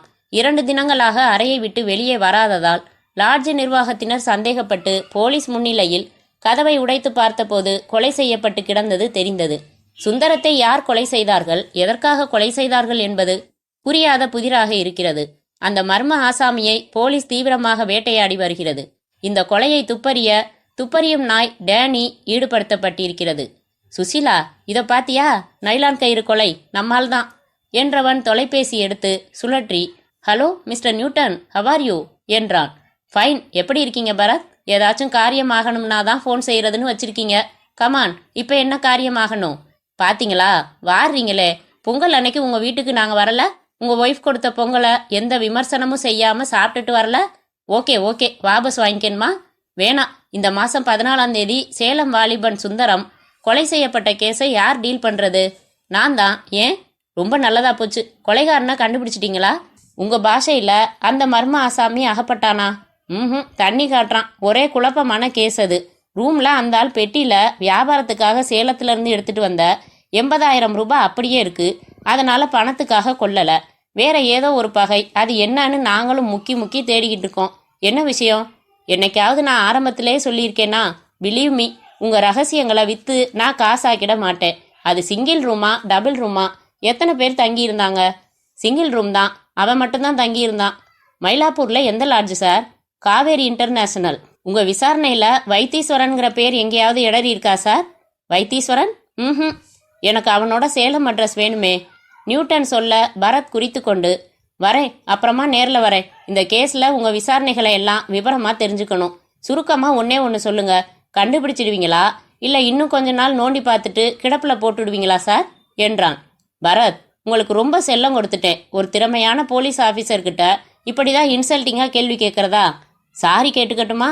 வேணாம், வர சண்டே என்னோட டென்னிஸ் ஆட வந்தா போதும் என்று நியூட்டன் சிரிக்க, ஓகே என வைத்தான் பரத். பரத், ரூம்ல லைட் எல்லாம் அணைச்சிட்டு காத்திருந்த கல்யாண் வைத்தீஸ்வரன்னு நினைச்சு அப்பாவி சுந்தரத்தை கொலை செஞ்சுட்டு தலைமறைவாகி இருக்கான். சுசி, இப்ப நமக்கு தர்ம சங்கடமான நிலைமை. கல்பனாவோட கோரிக்கை என்ன? கல்யாண் எங்க தலைமறைவா இருக்கான்னு கண்டுபிடிச்சு சொல்லணும். ஆனா இப்ப இந்த சுந்தரத்தோட கொலையோட மர்மம் நமக்கு தெரியும். நமக்கு தெரிஞ்ச உண்மையை போலீஸுக்கு சொல்லாம மறைக்கிறது ஒரு தப்பில்லையா? பரத், இந்த நேர்மையெல்லாம் வேணாம். நமக்கு நம்ம கஸ்டமர் தான் முக்கியம். கல்பனாவுக்கு நாம வாக்கு கொடுத்தப்புறம்தான் அவ எல்லா உண்மைகளையும் சொன்னான். அதை மறந்துடாதீங்க. சுசி, ஒருத்தனை யாராச்சும் கடத்தி இருந்தா ஏதாவது தடயம் கிடையும் வச்சு கண்டுபிடிச்சிடலாம். ஒருத்தன் விரும்பி அதுவும் முன்னெச்சரிக்கையோட தடயம் எதுவும் விடாம காணாம போனா அவனை கண்டுபிடிக்கிறது சிரமம். கல்யாண் நிச்சயமா இந்த ஊர்ல இல்லைங்கிறது மட்டும் நிச்சயம். அவன் போட்டோ இருக்கு நம்ம கிட்ட. இதை மட்டும் வச்சுக்கிட்டு அவனை தேடுறதுனா உப்பு சப்பில்லாத வேலை. வெயிட், நீ புதுசா சேர்த்து வச்சிருக்கிய ஒரு தாத்தா, அவர்கிட்ட அந்த உப்பு சப்பில்லாத வேலையை ஒப்படைக்கலாமா? பரத் பெல் அடித்து ரவியை வரவழைத்து ஜான்சனை அழைக்கச் சொன்னான். ஜான்சன் மகா பவ்யமாக உள்ளே வந்து அவன் எதிரே நின்றார். விரல்களில் இங்கு கரை இருந்தது. என்ன சார்? உட்காருங்க சார் என்ற பரத் கல்பனாவின் கேஸை முழுவதுமாக விவரித்து முடித்து, நீங்க என்ன நினைக்கிறீங்க என்றான். பாவம் சார் அந்த பொண்ணு. இதுக்கு தான் பெரியவங்க சொல்றத கேட்கணும்னு சொல்றது. எதுக்காக இப்படி அவசரப்பட்டு ஓடி வரணும்? எதுக்காக இப்படி அவதிப்படணும்? ஜான்சன், அவளோட வாழ்க்கை விமர்சனம் கேட்கல உங்களை. இப்போ அந்த கல்யாண் எங்க இருக்கான்னு கண்டுபிடிக்கணும். எப்படி கண்டுபிடிக்கிறது? கொஞ்சம் சிரமம்தான். தப்பா நினைக்கலன்னா ஒன்று சொல்றேன். என்ன? டெலிவிஷன்ல விளம்பரம் கொடுத்தா என்ன? கிழிஞ்சுது. ஜான்சன், உங்களை ஐடியா கேட்டது தப்பு. உங்களுக்கு இதை செய்யுங்க அதை செய்யுங்கன்னு உத்தரவு போடுறதோட தான் நிறுத்திக்கணும். இந்த போட்டோவை எடுத்துக்கிட்டு நீங்க பொட்டியை தூக்கிக்கிட்டு புறப்படுங்க. திருப்பூர் போங்க. ஏற்கனவே அங்க கல்யாண் 1 வருஷம் இருந்திருக்கான். அதனால அங்க நிறைய பேர் தெரிஞ்சவங்க இருப்பாங்க. அங்க யார் கூடவாவது தங்கி இருக்கலாம். அவன் பனியன் ஏஜென்சி எடுத்திருந்த ஸ்டார்டெக்ஸ் கம்பெனிக்கு போய் விசாரிங்க. அங்க வந்தானான்னு நிறைய கம்பெனிகள்ல விசாரிங்க, லாட்ஜுகள்ல விசாரிங்க. தினம் எனக்கு ஃபோன் செய்யுங்க. அப்புறம் திருப்பூர்ல இருந்து எங்க போகணும்னு சொல்றேன். சரி சார் என்றார் ஜான்சன் பவ்யமாக. அத்தியாயம் 10. No no Flor. எனக்கு சுசி கிட்ட எந்த பயமும் இல்லை. ஆனா நீங்க கூப்பிடுறதுக்காக உங்களோட டின்னர் சாப்பிட வந்தேன்னு வைங்க, நிச்சயமா அதை துப்பறிஞ்சிடுவா. அப்புறம் 4 நாளைக்கு இங்க 5000 வாலாசாரம் வெடிச்சுக்கிட்டு இருக்கோம். Thank you for your invitation. அப்புறம் பரத் போனை வலது கையில் இருந்து இடது கைக்கு மாற்றிக்கொண்டு ரிவால்விங் சேரில் மெல்ல அசைந்தான். நாளைக்கு ஊருக்கு போறேன். நீங்க பாம்பே வந்தா கண்டிப்பா என் வீட்டுக்கு வரணும். Just for a coffee. அதுக்கு கூட பயமா? சேச்சா, கண்டிப்பா வரேன். மறந்தே போயிட்டேன் பாருங்க. அந்த ஜோக் அந்தரத்துல நிக்குதே, அந்த அப்பா தன்னோட 3வது பொண்ணை காட்டி 50,000 தரேன்னு சொல்றாரு. ஏன்? என்னையே திருப்பி கேட்டா எப்படி? நீங்க பதில் யூகிச்சிங்களா? ஓ, ஏன்னா இவ கொஞ்சம் கர்ப்பம். ஏன் பதில் கரெக்டா? ஹலோ, என்ன பதில காணோம் என்றவன் தன் டெலிஃபோன் பட்டன்கள் அழுத்தப்பட்டு தொடர்பு துண்டிக்கப்பட்டதை கவனித்து நிமிர்ந்து, கழுகு மாதிரி கரெக்டா வந்துடுற சுசி. என் யூகம் கரெக்டானு தெரிஞ்சுக்கிறதுக்கு முன்னாடி இப்படி கட் பண்ணிட்டியே. சுசீலா ரிசீவரை வாங்கி அதனிடத்தில் வைக்க அவளின் சிவப்பு பனியனில் வெள்ளை எழுத்துக்கள் ARB NIMATIV OTEUD. பரத், உங்களை கோச்சுக்கிட்டு இருக்க அவகாசம் இல்லை. கல்பனா வந்திருக்கா. வெளியில உட்கார வச்சிருக்கேன். 2 நாள் ஆயிடுச்சு. என் புருஷனை கண்டுபிடிச்சிங்களான்னு கேட்பா. திருப்பூர் போன ஜான்சன் தாத்தா கிட்ட இருந்து எந்த தகவலும் இல்லை. இது சொதப்பல் கேஸ், ஆளை விடுமான்னு அனுப்பி வச்சிரு சுசி. பரத், அவ சும்மா வரல, இன்னொரு அணுகுண்டோட வந்திருக்கா. இதை பாருங்க, இன்னைக்கு காலையில தபால்ல இது வந்துதான். சுசீலா நீட்டின இன்லேண்ட் கடிதத்தில் முகவரி கையெழுத்தை பார்த்ததுமே அது கல்யாணின் கையெழுத்தென்று புரிந்து கொண்ட பரத் அவசரமாக விரித்து படித்தான். அன்புள்ள கல்பனா, கல்யாண் எழுதியது. இந்த 15 நாட்களில் நான் 10 ஊர்கள் மாறிவிட்டேன். என்னை பயம் துரத்துகிறது, குற்ற உணர்ச்சி துரத்துகிறது. எத்தனை நாட்களுக்கு இப்படி ஒளிந்து வாழ முடியும் என்று புரியவில்லை. எனக்கு தூக்கமே வருவதில்லை. திடீரென்று உடம்பு தூக்கி போடுகிறது. போலீஸுக்கு தப்பி தலைமறைவாய் இருப்பது சாதாரண செயல் இல்லை. எந்த வினாடி நான் மாட்டுவேன் என்று புரியவில்லை. உன்னை தனியாக அங்கே விட்டுவிட்டு வந்துவிட்டேன். நீ என்ன கஷ்டப்படுகிறாயோ? போச்சு, என் வாழ்க்கையே போச்சு. கல்பனா, இந்த கடிதத்தை நீ படிக்கும்போது நான் உயிருடன் இருப்பேன் என்ற நம்பிக்கை இல்லை. ஆம், எனக்குள் தற்கொலை எண்ணம் தீவிரமாக இருக்கிறது. என்னை மன்னித்து விடு கல்பனா. நீ திருச்சிக்கு திரும்பி சென்று உன் பெற்றோருடன் சேர்ந்துவிடு. போலீஸ் என்றைக்கிருந்தாலும் என்னை பிடித்து தூக்கில் ஏற்றிவிடும். அந்த மரண பயத்துடன் தினம் தினம் சாவதை விட ஒரே அடியாய் சாவது நல்லதில்லையா? உன் கல்யாண். மை காட் என்றான் பரத். அவசரமாக திருப்பி கடிதத்தில் முத்திரையை தேடினான். பார்த்துட்டேன், கொடைக்கானல்ல போஸ்ட் ஆகியிருக்கு இந்த லெட்டர் என்ற சுசீலா வெளியே சென்று கல்பனாவை அறைக்குள் அழைத்து வந்தாள். கடிதம் படித்த வினாடியிலிருந்து அழுதிருப்பாள் என்று தெரிந்தது. கண்கள் வீங்கி சிவப்பாகி இருக்க குரல் உடைந்து பேசினாள். ப்ளீஸ் சார், எனக்கு துணை வேணும். உடனே கொடைக்கானல் போகலாம், அங்கே தேடலாம். நாம போறதுக்குள்ள அவர் அவசரப்பட்டு ஏதாவது செஞ்சிருக்க கூடாதுன்னு வேண்டிக்கிட்டு இருக்கேன் என்றாள் கல்பனா. கொடைக்கானலுக்கு ஃபியட் காரில் பரத் சுசீலா வந்து சேர்ந்தபோது மாலை 6. முழுக்க இருட்டி ஏகமாய் குளிர்காற்று வீசிக்கொண்டிருந்தது. பரத் நேராக போலீஸ் ஸ்டேஷன் வந்து நிறுத்தினான். உள்ளே வந்தார்கள். இன்ஸ்பெக்டர் ரஹீம், நான் தான் என்று கைகுலுக்கினார் 40 வயதுக்காரர். நான் பரத், காலையில் உங்களுக்கு ஃபோன் செஞ்சு பேசினது நான் தான். கடந்த 10 நாளாக இங்கே எந்த தற்கொலையும் ரிப்போர்ட் ஆகலை சார். நீங்கள் சொன்னபடி கொடைக்கானலில் உள்ள அத்தனை லாட்ஜுகளையும் அலசிட்டேன். கல்யாணுங்கிற பேரில் யாருமே ரூம் எடுத்து தங்கலை. ஆனால் ஹோட்டல் ரஞ்சித்தில் ஒரு ரூமில் குமாருங்கிற பேரில் புக் ஆகியிருக்கு. நேற்று ராத்திரியிலேருந்து அந்த ரூம் வெளிப்பக்கம் சாத்தியிருக்குதான். லாட்ஜுக்கு அழைச்சிட்டு போகிறேன். நீங்கள் சொல்கிற கல்யாண் ஒருவேளை குமார்னு பேர் மாற்றி எடுத்திருக்கலாம். ரெஜிஸ்டரில் கையெழுத்த பாருங்க, அப்புறம் அந்த ரூமை திறந்து பார்க்கலாம். சரியா? அவரோட முழு பேரு கல்யாண்குமார் என்றாள் கல்பனா பதட்டமாக. வாங்க பார்த்துடலாம். இன்ஸ்பெக்டர் ரஹீம் அவர்களோடு காரில் ஏறிக்கொண்டு ஹோட்டல் ரஞ்சித் வருவதற்குள் 2 சிகரெட்டுகளை தொடர்ச்சியாக முடித்தார். லெட்ஜரில் பார்த்ததுமே பரத்திற்கு புரிந்துவிட்டது. அது கல்யாணின் கையெழுத்துதான். பெயரையும் விலாசத்தையும் மட்டும் மாற்றியிருந்த அவன் கையெழுத்தை மாற்றாமல் எழுதியிருந்தான். இந்த ரூமை திறந்து பார்த்துடலாமா சார் என்றான் பரத். மேனேஜரிடம் அனுமதி பெற்று அவர்களிடம் இருந்த மற்றொரு சாவி வாங்கி அறை எண் 65 வந்தார்கள். இன்ஸ்பெக்டர் கதவை திறந்து உள்ளே வந்து சுவிட்சுகள் போட்டார். அறையில் யாரும் இல்லை. ஆனால் ஒரு சூட்கேஸ் இருந்தது. ஹோல்டரில் மாட்டின 2 சட்டைகள் தொங்கின. இதெல்லாம் அவரோடதுதான் என்று நெஞ்சை பிடித்து கொண்டாள் கல்பனா. எழுதும் மேஜை மேல் ஒரு மடக்கப்பட்ட கடிதம் சோப்பு டப்பாவுக்கு அடியில் செருகப்பட்டு அதன் மேல் உயர்திரு போலீஸ் அதிகாரி அவர்களுக்கு என்று எழுதியிருந்தது. இன்ஸ்பெக்டர் ரஹீம் எடுத்து பிரித்து பார்க்க மற்றவர்களும் எட்டி பார்த்தார்கள். அன்புள்ள போலீஸ் அதிகாரி அவர்களுக்கு, சென்னையில் வசிக்கும் கல்யாண்குமார் எழுதியது. இது நல்ல சுயநினைவுடன் எழுதப்பட்ட கடிதம். ஒரு வகையில் வாக்குமூலம். இந்த மாதம் 14ஆம் தேதி சென்னையில் காவேரி இன்டர்நேஷனல் ஹோட்டலில் நைலான் கயிறு போட்டு இறுக்கி வைத்தீஸ்வரன் என்கிற அயோக்கியனை என் சொந்த பகை காரணமாக கொலை செய்தேன். உங்களிடம் இருந்து தப்பிப்பதற்காக சென்னையை விட்டு ஓடிய நான் பல ஊர்கள் மாறி கொடைக்கானல் வந்தேன். என்னால் தொடர்ந்து இந்த தலைமறைவு வாழ்க்கையை தொடர முடியாது. எனக்கு வாழ்க்கையே பெரிய கேள்விக்குறியாக போய்விட்டது. பெரிய சூன்யமாகிவிட்டது. நான் இனி ஒரு இனிமையான பழைய வாழ்வை தொடர முடியும் என்கிற நம்பிக்கை போய்விட்டது. எனவே நான் தற்கொலை செய்து கொள்ள தீர்மானித்து விட்டேன். தற்கொலை பாறையிலிருந்து குதித்து தற்கொலை செய்து கொள்ளப் போகிறேன். இப்படிக்கு கல்யாண். 29/1/91. நேரம் இரவு 9:30. பரத் தனது வாட்சில் தேதி பார்த்தான். 30. கல்பனா வெடித்து அழ அவளை தோளோடு அணைத்து சுசீலா ஆறுதல் சொல்லி வெளியே அழைத்துச் சென்றாள். இப்ப எதுவும் செய்ய முடியாது சார். காலையில பள்ளத்தாக்குல அதுக்குன்னு உள்ள ஸ்பெஷலிஸ்ட்டை விட்டு தேட சொல்லுவோம். டீப் ஃபாரஸ்ட், நிறைய விலங்குகள் இருக்கு. இந்த லெட்டர் படிச்சு பார்க்குறப்போ கல்யாண் தற்கொலை பாறையிலிருந்து குதிச்சு 24 மணி நேரம் ஆச்சு. பாடி கிடைக்க சான்சஸ் கம்மி. ஆனால் நமக்கு கன்ஃபார்ம் பண்ணிக்கிட்டாகணுமே என்றார் ரஹீம். பரத் அந்த அறையை பொதுவாக சுற்றி பார்த்து அந்த சூட்கேஸை திறந்து பார்த்தான். உடைகள் தவிர வேறு எதுவும் இல்லை. லாட்ஜ் ரிசப்ஷனுக்கு வந்து கேள்விகள் கேட்டார்கள். எப்போ ரூம் புக்கானது? 28ஆம் தேதி சார். அவரை தேடி யாராவது வந்தாங்களா? இல்லை சார். அவருக்கு ஏதாவது ஃபோன்? இல்லை சார். அடுத்து அந்த அறைக்கு சர்வீஸ் செய்த ரூம்பாய் மணி வரவழைக்கப்பட்டு கேட்கப்பட்டான். உன்னை எத்தனை தடவை கூப்பிட்டாரு? ஒரே ஒரு தடவை தான் சார். என்ன கேட்டாரு?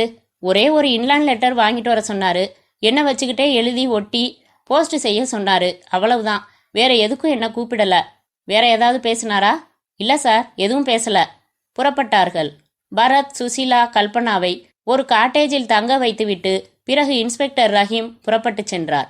மறுநாள் காலை 10:30 மணிக்கு நியூஸ் பேப்பரில் சுற்றின ஒரு பார்சலோடு காட்டேஜிற்கு வந்தார். காலையிலிருந்து தேடினதுல ஒரு ஒத்த செருப்பும் கடிச்சு குதறப்பட்ட ஒரு சட்டையும் மட்டும் கிடைச்சிருக்கு. இதை அடையாளம் காட்ட முடியுமான்னு பாருங்க. ரஹீம் அந்த பார்சலை பிரித்து ஒற்றை செருப்பையும் நார் நாராக குதறப்பட்டிருந்த நீல நிற முழுக்கை சட்டையையும் வெளியே எடுத்ததுமே, ஐயோ, இது அவரோடதுதான். கல்பனா முகத்தில் அரைந்து கொண்டு அழத் துவங்கினாள். அத்தியாயம் 11. Moonlight detective agencies. அந்த வெள்ளை காகிதத்தில் பெரிதாக ஒரு கேள்விக்குறி வரைந்து அதன் மேல் திரும்ப திரும்ப கோடி இழுத்து கொண்டிருந்த பரத்தின் இடது கையில் நீண்ட வினாடிகளாய் உதடுகளை சந்திக்காத சிகரெட் நீளமாக சாம்பல் சுமந்து சன்னமாக மூச்சு விட்டு கொண்டிருந்தது. எதிரே வந்து நின்று ஜான்சன் சன்னமாக கனைத்தது அவனை சலனப்படுத்தவில்லை. ஜான்சன் கையில் ஒரு ஃபைலோடு நின்று எட்டி அந்த கேள்விக்குறியை பார்த்தார். மீண்டும் கனைத்தார். பரத் நிமிர்ந்தான். Good morning sir. காலையில தான் வந்தேன். எதுக்காக சார் என்னை திருப்பூர்லேருந்து வர சொல்லிட்டீங்க? எவ்வளவு தகவல்கள் சேகரிச்சேன் தெரியுமா? கல்யாண் 1 வருஷமா எங்க தங்கியிருந்தான், அவன் ஃப்ரெண்ட்ஸ் யாரு, என்ன விவரம்னு விசாரிச்சேன். ஸ்டார்டெக்ஸ் கம்பெனிக்கு மெட்ராஸ் ஏஜென்சி கேட்டு அவன் லெட்டர் போட்டது, அவங்க சாரின்னு பதில் போட்டது எல்லாம் விசாரிச்சு ஜெராக்ஸ் காப்பி வாங்கி அவன் எந்த ஹோட்டல்ல சாப்பிடுவான், எந்த சலூன்ல முடி வெட்டிக்குவான்னு கூட விசாரிச்சு இன்னும் 2 நாள் தங்கியிருந்தா அவனை கண்டுபிடிச்சிருப்பேன் சார். அதுக்குள்ள என்ன அவசரமா வர சொல்லிட்டீங்களே. ஸ்டாப் இட் என்றான் பரத். அவனோட பழைய சரித்திரம் இப்ப முக்கியமில்ல ஜான்சன். கொடைக்கானல்ல அவன் தற்கொலை செய்துகிட்டாச்சு. The case is over. தற்கொலையா? ஆமா என்ற பரத் முந்தா நாள் பரத் சுசீலா கல்பனா கொடைக்கானல் சென்று திரும்பிய விபரங்களை சொல்லி, இன்னைக்கு பேப்பர்ல கூட வந்தாச்சு என்று மேஜை மேல் இருந்த பேப்பரில் பேனாவால் கட்டம் கட்டி வைத்திருந்த செய்தியை ஜான்சனிடம் காட்டினான். கொலைகாரன் தற்கொலை. சென்னையில் 2 வாரங்களுக்கு முன்பு சுந்தரம் என்கிற சேலம் வியாபாரி மர்மமான முறையில் கொலை செய்யப்பட்டார். அந்த கொலையை செய்தது கல்யாண் என்கிற வாலிபன் என்று தெரிய வந்துள்ளது.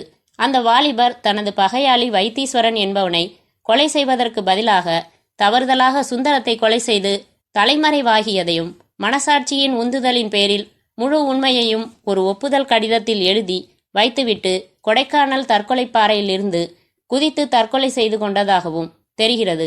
போலீஸ் கைப்பற்றியுள்ள குற்றவாளியின் வாக்குமூலமாவது. அந்த வாக்குமூலம் அப்படியே வெளியாகி இருந்தது. அட பாவமே என்றார் ஜான்சன். பரத் பதில் எதுவும் பேசாமல் அமைதியாக மீண்டும் சிந்தனை வயப்பட்டு விடவே ஜான்சன் அமைதியாக அந்த அறையை விட்டு வெளியேறினார். அவர் சென்ற சிறிது நேரத்தில் சுசீலா உள்ளே வந்தார். என்ன பரத், கேள்விக்குறி? சினிமா போகலாமா இல்ல டிராமா போகலாமான்னு குழப்பமா? இல்ல, அந்த கல்பனா கேஸ் என்றான் பரத். அதான் பெரிய ஆச்சரியக்குறியோட முடிஞ்சு போச்சே. அதுல இன்னும் கேள்விக்குறி என்ன இருக்கு? கல்யாண் தற்கொலை செஞ்சுக்கிட்டது பேப்பர்ல கூட வந்துடுச்சே, பாத்தீங்களா? பார்த்தேன். அப்புறம் என்ன? சரி, இதுல ஆரம்பத்துல இருந்தே எனக்கு சில கேள்விகள் உண்டு. போச்சுடா. இப்ப என்ன, கல்யாண் தற்கொலை செஞ்சுக்கல, யாரோ கொலை செஞ்சு அப்படி செட்டப் செஞ்சுட்டாங்கன்னு யோசிக்கிறீங்களா? இல்ல சுசி, எனக்கு என்னவோ கல்யாணம் யாரும் கொலை செய்யவும் இல்ல, அவன் தற்கொலை செஞ்சுக்கவும் இல்லைன்னு தோணுது. என்ன இது, இப்படி ஒரு வெடிகுண்டு போடுறீங்க? கல்யாண் உயிரோட இருக்காருன்னு சொல்றீங்களா? ஆமா. எங்க? தலைமறைவா, ரொம்ப ரொம்ப ரகசியமா. அவன் எங்க ஒளிஞ்சிருக்கான்னு ஒரே ஒரு ஆளுக்கு தான் தெரியும். யார் அது? கல்பனா. என்ன பரத் இது, கல்யாணம் கண்டுபிடிக்க சொல்லி நம்மகிட்ட வந்ததே அவதான். எங்க இருக்கான்னு தெரிஞ்சா பின்ன நம்மகிட்ட எதுக்காக வரணும்? சுசி, எல்லாம் ஒரு செட்டப். எனக்கு எதுவுமே புரியல. நான் யூகமா சொல்லிக்கிட்டே வரேன், சரியா இருக்கான்னு பாரு. மயிலாப்பூர் லாட்ஜில் இருட்டுல நம்ம கல்யாண் நைலான் கயிறு போட்டு இறுக்கி கொலை செஞ்சிடறான். செஞ்சதுக்கு அப்புறம்தான் வைத்தீஸ்வரனை கொலை செய்யறதுக்கு பதிலா வேற யாரையோ கொலை செஞ்சிட்டது தெரியுது. நைஸா நழுவி வீட்டுக்கு வந்து எல்லாத்தையும் கல்பனா கிட்ட சொல்றான். 2 பேரும் யோசிக்கிறாங்க, அது வைத்தீஸ்வரனோ இல்ல வேற யாரோ. கொலைதான். அதுல இருந்து தப்பிச்சாகணும். எப்படி தப்பிக்கிறது? எங்க சுத்தினாலும் போலீஸ் எப்படியாவது கண்டுபிடிச்சிடும். தலைமறைவா இருக்கிறதா நாடகமாடி குற்ற உணர்ச்சியில தற்கொலை செஞ்சுக்கிட்டதா செட்டப் செஞ்சு போலீஸை நம்ப வச்சுட்டா அதுக்கப்புறம் போலீஸ் கல்யாணம் தேடவே தேடாது. அப்புறம் 2 பேருமா வேற ஏதாவது ஒரு மாநிலத்துல வேற பேர்கள்ல வாழ்ந்துக்கலாம். இதான் 2 பேருமா சேர்ந்து போட்ட திட்டம். இந்த திட்டத்தோட முதல் கட்டம் கல்பனா நம்ம கிட்ட வந்தது. 2வது கட்டம் கல்யாண் கொடைக்கானல்ல இருந்து லெட்டர் போட்டுட்டு பள்ளத்தாக்குல தன்னோட சட்டை செருப்பை வீசிட்டு காணாம போனது. 3வது கட்டம் நாம் எல்லாருமா போய் அதை நம்பினது. இனிமே நடக்க போற 4வது கட்டம் கல்பனா நைஸா இந்த ஊரை விட்டு காலி செஞ்சுட்டு தன் புருஷன் இருக்கிற ஊர்ல போய் அவனோட சேர்ந்துக்கிறது. என் யூகம் எப்படி இருக்கு சுசி? ஒத்து போற மாதிரி தான் இருக்கு பரத். ஆனா இதுக்கு என்ன ஆதாரம் இருக்கு? ஒண்ணுமே கிடையாது. எல்லாமே சந்தேகங்களோட அடிப்படையில் எழுப்பின யூகம்தான் சுசி. கல்பனா நம்ம கிட்ட வந்து கல்யாண் வைத்தீஸ்வரனை கொலை செஞ்சதை தான் சொன்னான். வைத்தீஸ்வரன்னு நினைச்சு சுந்தரத்தை கொன்னதா சொல்லல. 14ஆம் தேதி நடந்த அந்த கொலை விபரம் 16ஆம் தேதி பேப்பர்ல வந்திருக்கு. அது அவ படிக்காமையா இருந்திருப்பா? நினைவிருக்கா? நம்ம ஏஜென்சியோட பேப்பர் விளம்பரம் பார்த்து தான் தேடி வந்ததா சொன்னான். விளம்பரம் எல்லாம் படிக்கிறவ கொலை செய்தி படிக்காம இருப்பாளா? அதே மாதிரி கொடைக்கானல்ல வாக்குமூல கடிதம் கிடைச்சதே, அதுல கூட தான் வைத்தீஸ்வரனை கொன்னதாத்தான் குறிப்பிட்டிருக்கான் கல்யாண். அவனும் பேப்பரே படிக்கலன்னு நாம நம்பி ஆகணுமா? தலைமறைவா இருக்கிற ஒரு குற்றவாளி தான் செஞ்ச குற்றம் பத்தி பேப்பர்ல வந்திருக்கா, போலீஸ் என்ன நடவடிக்கை எடுத்ததுன்னு தெரிஞ்சுக்க ஆர்வம் காட்ட மாட்டானா? அதானே, கல்யாண் நிச்சயம் பேப்பர் பார்த்திருப்பான் பரத். தான் கொன்னது சுந்தரத்தன்னு தெரியும். பின்ன ஏன் அப்படி எழுதினா? போலீஸ்ல அவனை ஒரு அப்பாவின்னு நம்புறதுக்காக. சுந்தரத்தை கொன்னதுக்காக தற்கொலை செஞ்சுக்கிறதுல பொருத்தமான லாஜிக் கிடைக்காது. தன் மனைவியை தொட்டு பணத்தையும் அபகரிச்ச ஒருத்தனை கொன்னு அந்த குற்ற உணர்ச்சியில தற்கொலை செஞ்சுக்கிட்டான்னு சொல்லிப்பாரு. ஒரு சீரான நம்பக்கூடிய ஓட்டம் கிடைக்கும். அப்படின்னா கல்பனாவும் கல்யாணும் சேர்ந்து போலீஸை ரொம்ப நல்லா ஏமாத்திட்டாங்களா? போலீஸை மட்டும் இல்ல சுசி, நம்மளையும். அவங்க திட்டத்துக்கு நம்மளை ஒரு கருவியா யூஸ் பண்ணிட்டாங்க பாரு. நாம முட்டாள் ஆயிட்டோம் பாரு. நோ சுசி, நாம முட்டாள்கள் இல்லைன்னு அவங்களுக்கு காட்டணும். என்ன செய்ய போறீங்க பரத்? இப்ப நான் சொன்ன யூக கதைக்கு ஒவ்வொரு ஆதாரமா தேட போறேன். Come with me. எழுந்து கொண்டான் பரத். அத்தியாயம் 12. கார் ஓடிக்கொண்டிருக்க பரத் சொன்னான், கல்பனா தன் வீட்டுக்கு பக்கத்துல ஒரு பாலி கிளினிக்ல ரிசப்ஷனிஸ்டா சேர்ந்திருக்கிறதா சொன்னான். நீ என்ன செய்யற? அந்த கிளினிக் போ, அவ கூட பேசு. அப்புறம் ரகசியமா அவளுக்கு சமீபத்துல எங்க இருந்தாவது ட்ரங்க் கால் வந்துச்சா, இல்ல இவ எந்த ஊருக்காவது ட்ரங்க் கால் புக் பண்ணி பேசினாலான்னு விசாரி. நீங்க? கல்பனாவோட வீட்டுல ஆராய போறேன். கல்பனாவின் வீட்டருகே இறங்கி கொண்ட பரத், அரை மணி நேரம் கழிச்சு காரோட ஸ்டேட் கெஸ்ட் ஹவுஸ் பக்கத்துல வெயிட் பண்ணு, நான் அங்க வந்து ஜாயின் பண்ணிக்கிறேன் என்றான்.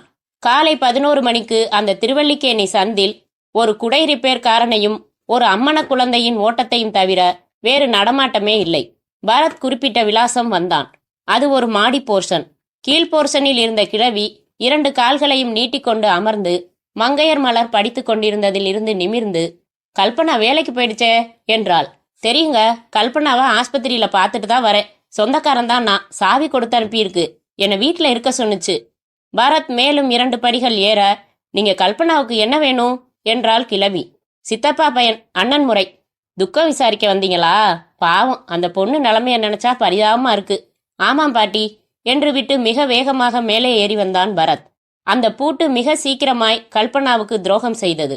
உள்ளே ஒரே ஒரு கூடம், அடுத்து பெட்ரூம், அடுத்து கிச்சன், அவ்வளவுதான். கூடத்தில் 2 மடக்கு நாற்காலிகளும் ஒரு டேபிள் ஃபேனும் மட்டும் இருந்தன. பெட்ரூம் வாசலில் மணி தொங்கல், உள்ளே கட்டில் மேல் தலையணைகளும் போர்வையும் கசமுசாவென்று கிடந்தன.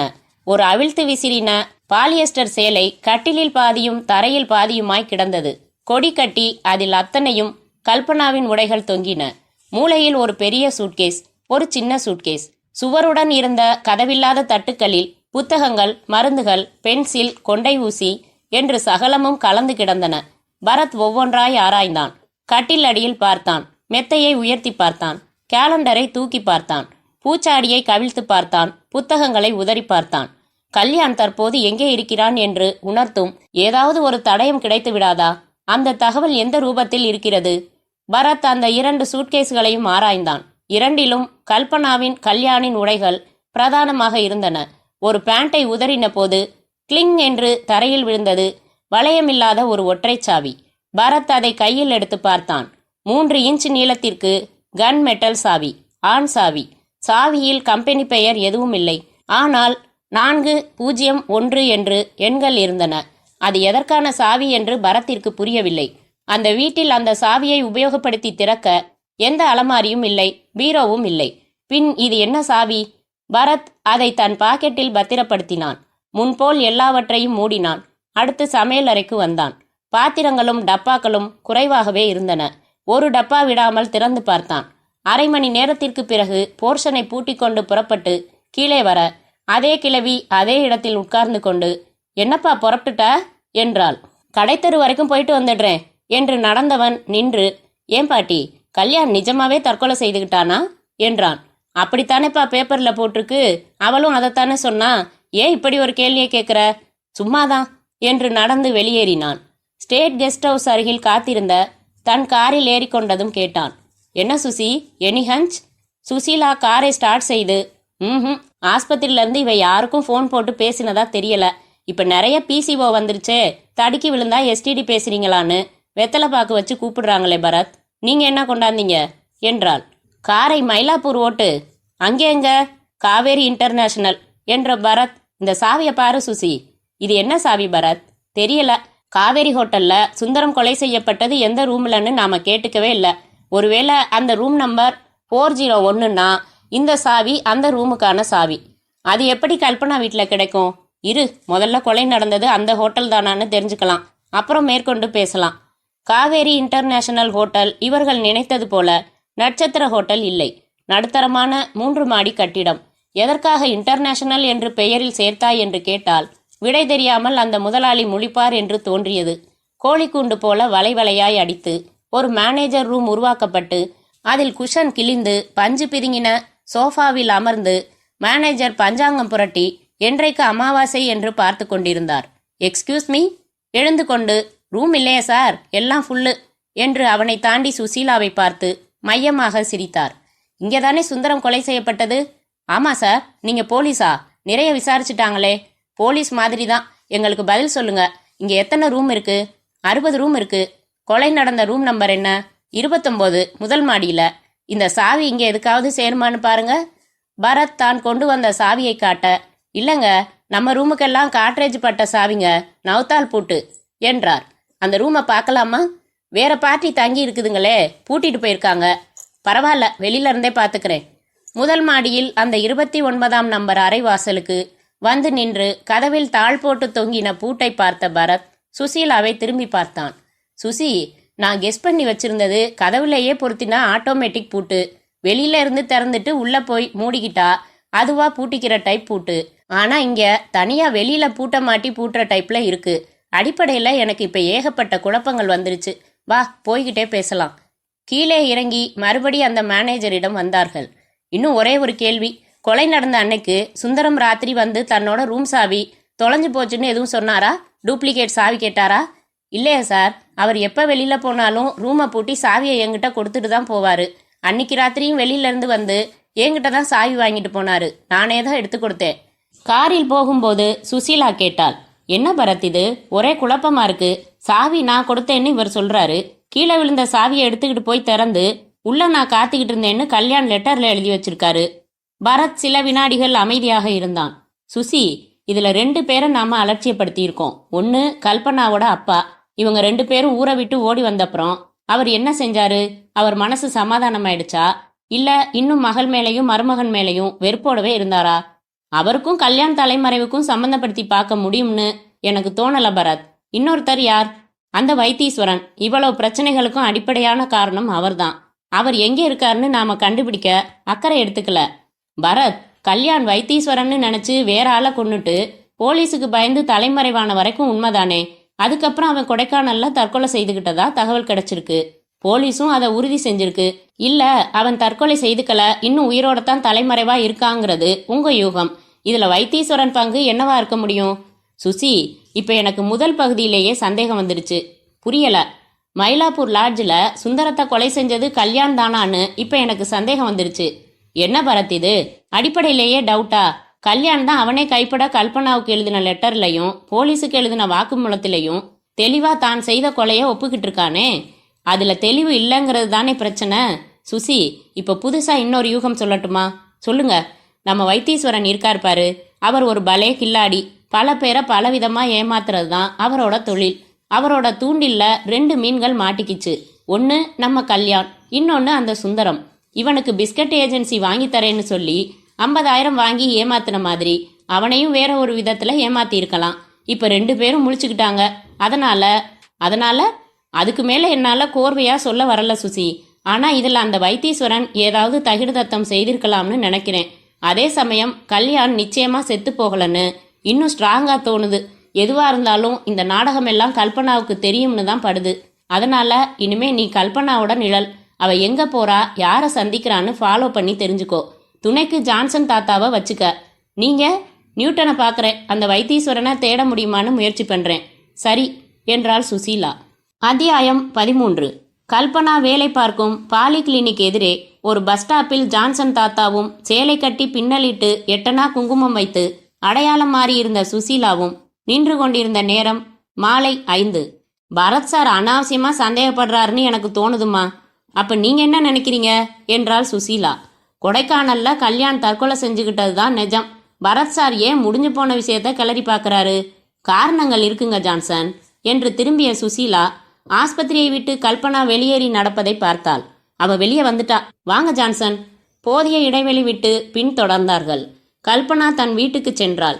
இவர்கள் அருகில் இருந்த பிளாஸ்டிக் கடையில் வளையல், தோடு என்று டிசைன் பார்த்து கொண்டு நேரம் கடத்தினார்கள். 3/4 மணி நேரம் கழித்து தன் வீட்டிலிருந்து வெளியேறிய கல்பனா இப்போது வேறு உடை மாற்றியிருந்தாள். முகம் கழுவி பவுடர் ஒற்றி இருந்தாள். கையில் ஒரு கைப்பை வைத்திருந்தாள். நடந்தாள். இவர்களும் நடந்தார்கள். கதவை திறந்த லுங்கி அணிந்த அவன் புரியாமல் பார்த்து, என்ன சார் வேணும் என்று கேட்டான். என் பேர் பரத், போஸ்ட்மேன் நாராயணன்கிறது நான் தான் சார். வெஸ்ட் மாம்பலத்தில் குடியிருந்த ஒரு ஆளோட அட்ரஸ் வேணும். நான் லாயர், ஒரு கேஸுக்காக விசாரிக்கிறேன். வெஸ்ட் மாம்பலத்தில் டியூட்டி பார்க்குற 5-6 போஸ்ட்மேன்களோட அட்ரஸும் வாங்கி ஒவ்வொருத்தரா விசாரிச்சுக்கிட்டு வரேன். 3 பேரை விசாரிச்சுட்டேன். நீங்க 4வது ஆள். கொஞ்சம் உதவி செய்ய முடியுமா என்றான் பரத். அவன் உள்ளே அழைத்து நாற்காலி எடுத்து போட்டு உட்கார வைத்து, என்ன செய்யணும்னு விபரமா சொல்லுங்க சார் என்றான். ஒரு ஆசாமி, அவன் பேர் வைத்தீஸ்வரன். அவன் வெஸ்ட் மாம்பலத்துல ஒரு வாடகை வீட்டில் இருந்தான். 1 மாசத்துக்குள்ள காலி செஞ்சிட்டான். அந்த வீட்டில் அவன் ஒருத்தன் மட்டும்தான் இருந்தான், வேற யாரும் கிடையாது. 50 வயசு இருக்கும். கொஞ்சம் குண்டா, கண்ணம் உப்பலா இருப்பான். சஃபாரி சூட் போடுவான்.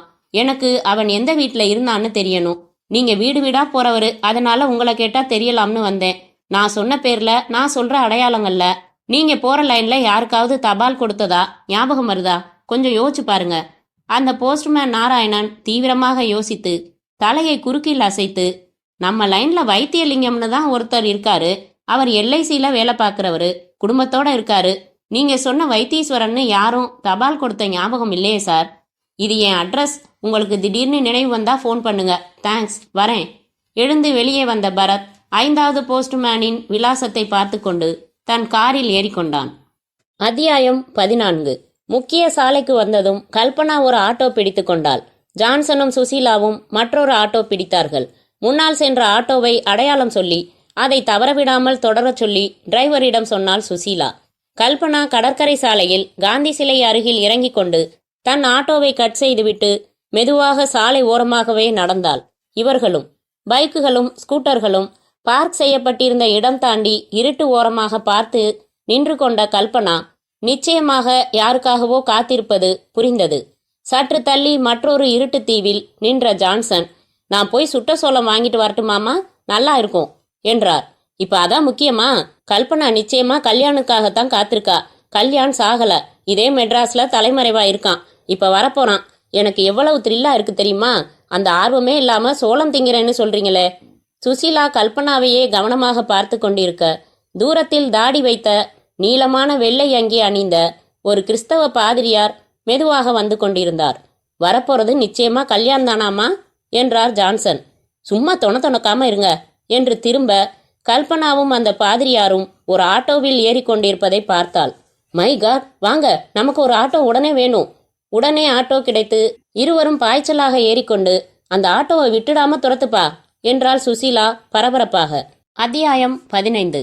என்ன சுசி, அருமையான சந்தர்ப்பத்தை மிஸ் பண்ணிட்டியே என்றான் பரத் ஆதங்கத்துடன். இடம் அவன் வீடு. நான் என்ன பண்றது பரத், நைட் நேரத்துல டிராபிக் சிக்கல்ல ஒரு ஆட்டோவை மிஸ் பண்ணாம துரத்துறது அவ்வளவு சுலபம் இல்ல. ஆட்டோ நம்பர் நோட் பண்ணியிருக்கேன் பரத். காலையில ஆட்டோக்காரனை பிடிச்சு விசாரிச்சிடுறேன். ஆக உங்க யூகம் கரெக்ட் தான் பரத். கல்யாண் இதே மெட்ராஸ்ல ஒரு கிறிஸ்தவ ஃபாதர் மாதிரி வேஷம் போட்டுக்கிட்டு தலைமறைவா திரிஞ்சுக்கிட்டு இருக்கான். கல்பனாவும் அவனுமா சேர்ந்து எல்லாரையும் முட்டாளாக்கிக்கிட்டு இருக்காங்க. நாளைக்கு ஆட்டோக்காரனை பிடிச்சா அவங்கள இறக்கி விட்ட இடம் தெரிஞ்சுக்கலாம். அதான் கல்யாண் ஒளிஞ்சிருக்கிற இடம். நீங்க போன காரியம் என்ன ஆச்சு பரத் என்றாள் சுசீலா. அலைஞ்சதுதான் மிச்சம். வெஸ்ட் மாம்பலம் ஏரியாவில் தபால் பட்டுவாடா செய்யற அத்தனை போஸ்ட்மேனையும் விசாரிச்சுட்டேன். அந்த ஏரியா பால் பூத்துல வைத்தீஸ்வரன்னு பேர் இருக்கான்னு பார்த்துட்டேன். வைத்தீஸ்வரனை கண்டுபிடிக்க முடியல. ஜான்சனை என் வேலைக்கு அனுப்பிட்டு நான் வந்திருக்கணும். உன்னோட தப்பு பண்ணிட்டேன். நீங்க வந்திருந்தாலும் மிஸ் பண்ணியிருப்பீங்க பரத். நாளைக்கு அந்த கல்யாண் பதுங்கி இருக்கிற இடத்த தெரிஞ்சுக்கிட்டதுக்கு அப்புறம் தான் நான் ஆஃபீஸுக்கே வரதா இருக்கேன். அது எவ்வளவு நேரமானாலும் சரி. குட் நைட், நான் புறப்படுறேன். சுசி, மழை வர்ற மாதிரி இல்ல? ஹாஸ்டலுக்கு போய் தான் தீரணுமா? இங்கே தங்கிடேன். இது வரைக்கும் ஒரு தடவையாச்சும் நான் உன்னை கற்பழிச்சிருக்கேனா? பரத், நீங்க கெஞ்சினா நல்லா இல்ல. மழையும் வரல, தூறலும் வரல. போத்திக்கிட்டு தூங்குங்க. வரேன். சுசீலா சென்ற பிறகு தூக்கம் வராமல் பரத் டெலிவிஷனை போட்டுக்கொண்டு சற்று நேரம் உட்கார்ந்தான். பாதி வரையப்பட்ட கார்ட்டூன் பையன் தன்னைத்தானே மீதியை வரைந்து முடித்து கொள்ளும் லெஹர் பெப்சி விளம்பரத்தை ரசித்தான். அடுத்ததாக அந்த வங்கி தன் வங்கியில் முதலீடு செய்தால் அதிக வட்டியும் பாதுகாப்பும் உண்டு என்ற விளம்பரம் செய்து இறுதியாக எங்கள் சென்னை நகர கிளைகள் அனைத்திலும் பாதுகாப்பு பெட்டக வசதி உண்டு என்றதும் பரத்திற்குள் ஒரு மின்னல். அந்த 401 எண்ணிட்ட சாவி கல்பனா வீட்டில் கிடைத்த சாவி. அது ஏதாவது ஒரு பேங்கின் லாக்கர் சாவியாக இருக்கலாமா? வருமானத்திற்கே வழியில்லாத நிலையில் எதற்காக லாக்கர் வாங்க போகிறார்கள்? அதில் எதை வைப்பது? இருந்தாலும் திருவல்லிக்கேணியில் எந்த பேங்க் கிளைகளில் லாக்கர் வசதி உண்டு என்று விசாரித்துவிட வேண்டும்.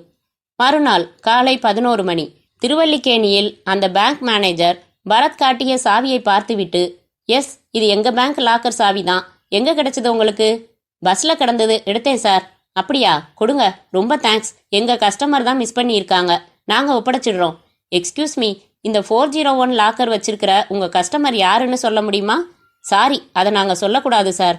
ஒரு இன்வெஸ்டிகேஷனுக்காக கேட்குறேன். மன்னிக்கணும், எங்க கஸ்டமர் பர்மிஷன் இல்லாம நாங்க அதையெல்லாம் சொல்ல முடியாது சார் என்றார் மேனேஜர் சற்றே கண்டிப்பாக. எரிச்சலை மறைத்து புன்னகைத்து வெளியேறிய பரத் அந்த பேங்கின் வாசலிலேயே எதிர்ப்புறமாக நின்று காத்திருந்தான். 1 மணி நேரம் கழித்து பேங்கில் இருந்து அந்த பியூன் வெளிவந்து அருகில் இருந்த பெட்டிக்கடையில் சிகரெட் பற்ற வைத்துக் கொள்ள பரத் அவனை அணுகினான். இப்படி வாங்க, உங்க பேர் ராமசாமி தானே? இல்லையே, சங்கரன். உங்களை மேனேஜர் ரூம்ல பார்த்தேனே.